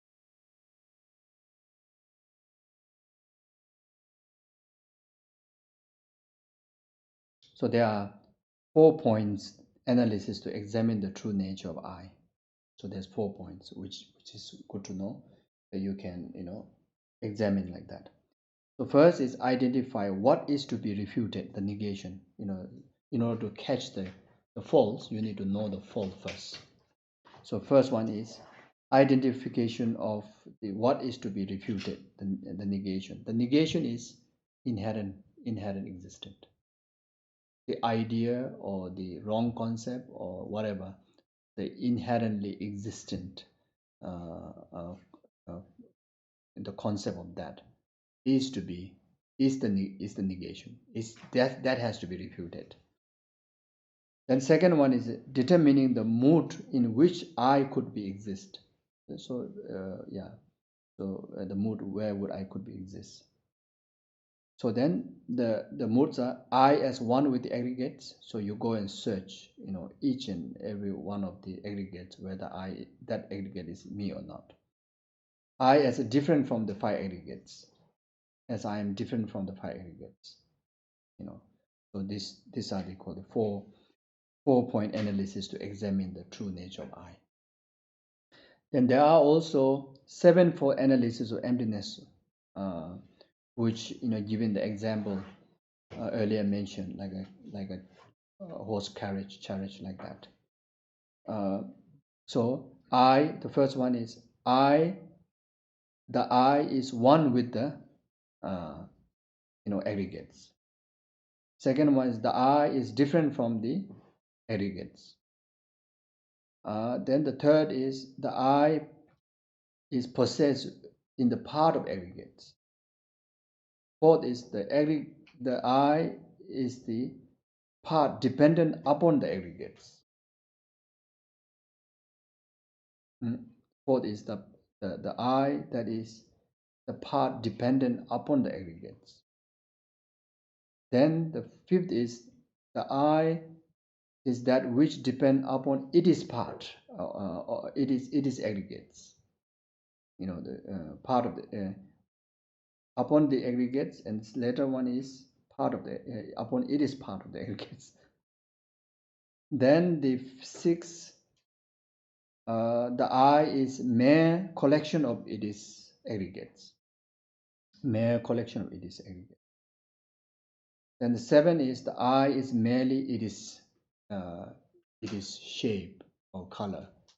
Or shape or color, or the height, or etc. Or race, ethnic groups, etc. You can investigate. So when you meditate on emptiness, like when you do this research, okay, now almost done. When you research all this, do apply either the four techniques or the 7 techniques, then sometimes you tend to feel that that the negation is something like a very solid black dark kind of shadow coming right in front of you. And that is saying that it could be the effect of when you meditate, closing your eye, making very tense, closing your eye, then that kind of shadow may appear, and may believe that shadow is the eye to be negated. So it's a false negation, and that is because of the closing eye. So when you meditate, always don't totally close, not totally open, just like Buddha have shown in his posture, very very subtle, the eyelids like that. Then there's also experience like very concrete, something right inside your chest like that. It's very concrete rot. And you may assume that is the negation that I'm able to catch, and I need to eradicate that in order to realize selflessness. And that is also because of when you're meditating, you're not relaxed. You're very tense.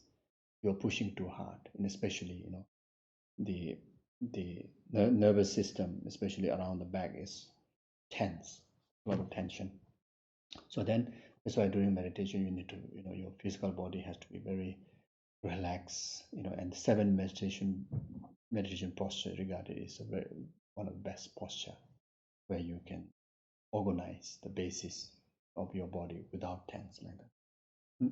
Then there's also an appearance of total voidness, empty space, and meditators do mistake that is the negation that I'm supposed to negate in order to realize selflessness, and say this is also mistake. This is yes, your meditation is getting very intense, and there's a moment of a gap between the strong grasping of self and feeling of the just nothingness. So in between there's an empty feeling, and that is not a negation.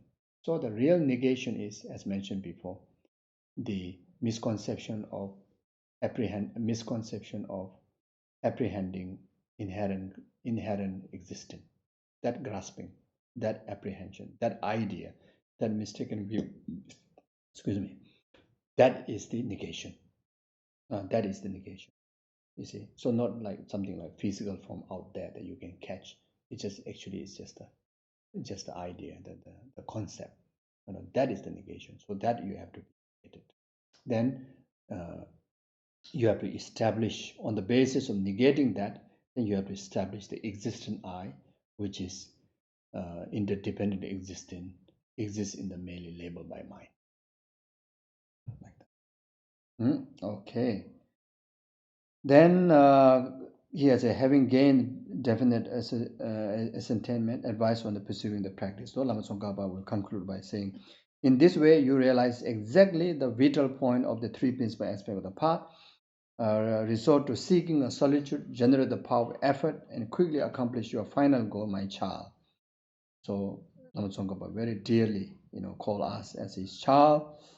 So after knowing, exact what is the 3 principles of path, then you realize the realization. One should try to find time to really do strict practice retreats. Then it's may not be so easy to realize it. So therefore, generate power effort. Should put a lot of effort. Effort here is joyous effort, because knowing that these are the path that which can be so beneficial for your liberation, all sentient beings' liberation, enlightenment, So then with that way, then Lama Tsongkhapa wishes us, quickly accomplish your final goal, enlightenment, then serve the sentient beings' enlightenment, and you are my dear child. I stop here. That's it. Thank you. Complete. 3 principal aspects of the path. Briefly, yeah. Okay, so now we dedicate our merit from this, 2 extensive days in the teachings of Dharma, 3 principal aspects of the path. No doubt, extensive merit have accumulated. So therefore, this merit be the complete cause for numberless sentient beings, temporary ultimate happiness, and also dedicate this collective merit to the sentient beings, the human or the animals, who are right now suffering under the burning fire, the bushfires, earthquakes and tsunamis, wind, etc. Who are in the fear of danger of life, or who are passed away, who are suffering in the intermediate state. So may this collective merit be complete cause to purify all this, all their suffering, fear, and actualize perfect refuge, protection of Dharma, activities, and may they able to those who are in danger, then able to save their life. Those who pass away, then may free from the suffering in the middle state. Who are about to take rebirth, may they able to take the rebirth in higher realms. Also, this collective merit dedicate to all the sick people that who during the medicine Buddha Tara Puja, there's so long list of people asking help to dedicate our merit to overcome their problem suffering. So we dedicate the merit for them to fulfill all their aspirations, wishes, and free from all the problems, sufferings. The most importantly be the life most meaningful, benefiting novelist sentient being, happiness, enlightenment. Also dedicate this collective merit to all the good people in this world, like His Holiness Dalai Lama, Lama Tsongkhapa, and all the many other people who work for the peace and happiness of sentient being. May they long life, good health, fulfill all their aspirations quickly. And also dedicate to all the harm givers, people who create so much harm, destruction, killings, wars, etc. Then also there are so many animals who eat small animals and who kill, create so much karma. So all these negativities are due to lacking of merit, lacking of virtue. So this our collective merit be a complete cause for this negative beings to purify their negativities, delusions, and actualize loving kindness, compassion, and may they be the cause of happiness and peace for sentient beings, and they create so much merit and actualize enlightenment as soon as possible. And also dedicate to your family member, because of you are here, your a special karmic relationship with your family members. Then from whatever dharma you accumulate, virtue you accumulate, dedicate for each and every one of them to have a long life, good health, prosperity, and most importantly, have a virtuous life and actualize peerless happiness, have a meaningful life, and whatever inner outer secret obstacle may be there, be clear by the condition of our dedication of merit. And also dedicate to each and every one of you who are here, this collectively, the collective merit be the complete cause for you to have a good health, long life, prosperity, happiness after happiness, and most importantly, have a most meaningful life. Being the cause, complete cause of all the other sentient being, temporary and ultimate happiness or enlightenment. Then dedicate to the Lhagsam study groups, all the teachers, all the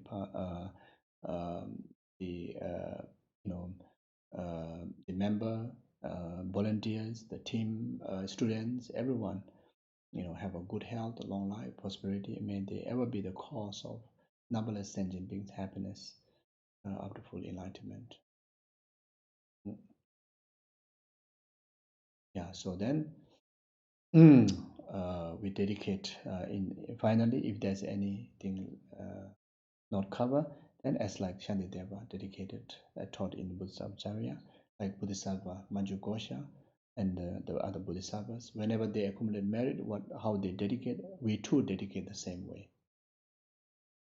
Chanjo semjo rinpoche, maje panam jejuche, jewa nyemba meba, kone gondo pewara isho, tonye tawa rinpoche, maje panam jejuche, jewa nyemba meba, kone gondo pewara isho, rimye tawa rinpoche, maje panam jejuche, jewa nyemba meba, kone gondo pewara isho, kare rawe kowe shingam de penda dewa mali, chungwe ne chere singwa tenzin jazu, Shabe Sede Bado Denjo Je Dozo Janjin Jangon Jave Denzin Jong Bebe Gunzo Dobo Je Jozon Gowe Leme Dodo Dazo Doje Gondo Shabden Jo Ajawa Gondo Yanda Lama Da Dame Jin Bela Lonjo Je Sada Lam Je Yonde Rabzon Doje Chanjin Gomba Nyodo Jojo Zalame Guze Rabden Je Namga Tile Jojo Yemba Da Losan Tembe Dome Zaz Dove Mose da do je njuro ji chomden de jabara jumaya da bazo bezo nyana manda zewe de jabola cha chanjo seba seba kuji mo kundo sambola cha zalo daya don beze de au buda ne zom duro duro za ma je so daya don beze de au buda ne zom duro duro za ma daya don beze de au buda ne zom duro duro za ma je jumden de jabara jumaya da bazo bezo nymo da mola da jira do de jabola cha ze lo sha je on bo de ba ba me mo je ya sada chere sik de je kwa je de melo be de be mola je me Nyodo yo denpa ji den kamzu chunpa da denpa niwe jundu zawa ye denze bolo jundu dama denpa yure nebe tashi sho. Bedan zowa mi kwe be ishe no wo bazam je semje ra wa kunze be samba chwe jin rube tashi. Thank you very, very much. And also thank you to everyone. You created the conditional causes so that, give me opportunity to accumulate so much merit by going through the very precious Dharma teaching text by Lama Tsongkhapa. We cover the whole path, discussion on the whole path in such a short period of time. So I sincerely thank you, appreciate. And also, immense thank you to Jeff and Nina, who offer entire their house, their home for me. Last time, this time, all the time. So they've been extremely, extremely generous, kind, and really, really amazing. So thank you so much, and also thank you for taking care, establishing this center, and it was really quick progress, compared to many other places. Just within 2 years' time, you have this place, beautiful center. So, which is really due to all of your merit to be able to have such a place, to have a mandala where you can come together and discuss, have cultivation of Dharma. So important, just having people get together, a group of people get together and start discuss on the Dharma, emptiness, Bodhicitta, loving kindness, compassion, meditation. It just blessed the whole country, in particular this place, and it's a big contribution to the world peace, big contribution to the happiness of sentient being. Meeting Dharma, encountering Dharma, getting interest Dharma is so difficult. So difficult. It requires immense of merit to encounter the Dharma. Then after that, get interest to the Dharma. Then after that, sustain to continue to cultivate the Dharma. Oh, it's not easy. It's not easy. Not like finding job, then have money, then getting a lot of beer. Not like that. So that is very easy compared to finding Dharma. Then able to have interest in Dharma. To get interest to drink beer is very easy, but to get interest in Dharma is so difficult, so rare, so rare. It requires immense of merit that accumulated from past lifetime. and need to meet a condition, you see. So like that. So having center, having this group here, you become a condition to cause, those who has immense of merit, and just your hard work facility cause them to practice the Dharma, to hear the Dharma, even for one moment. Then after that they disappear. Even come for one Dharma lesson, then after disappear. It's still okay, it's still so beneficial. Like so, therefore, truly, when you look into the how it works from the Dharma teaching, then it is a really big thing what you achieve. It's a big gift for the whole sentient being, and big gift to the especially who come encounter with Dharma. So therefore, it's not easy. So therefore, all of you have to support each other. Support each other. That's why, as I mentioned before, it's so important to have a brother sisterhood atmosphere, and really the closeness with one, like a one family, one spiritual family, more than just gather during Dharma classes, but have to be so close, to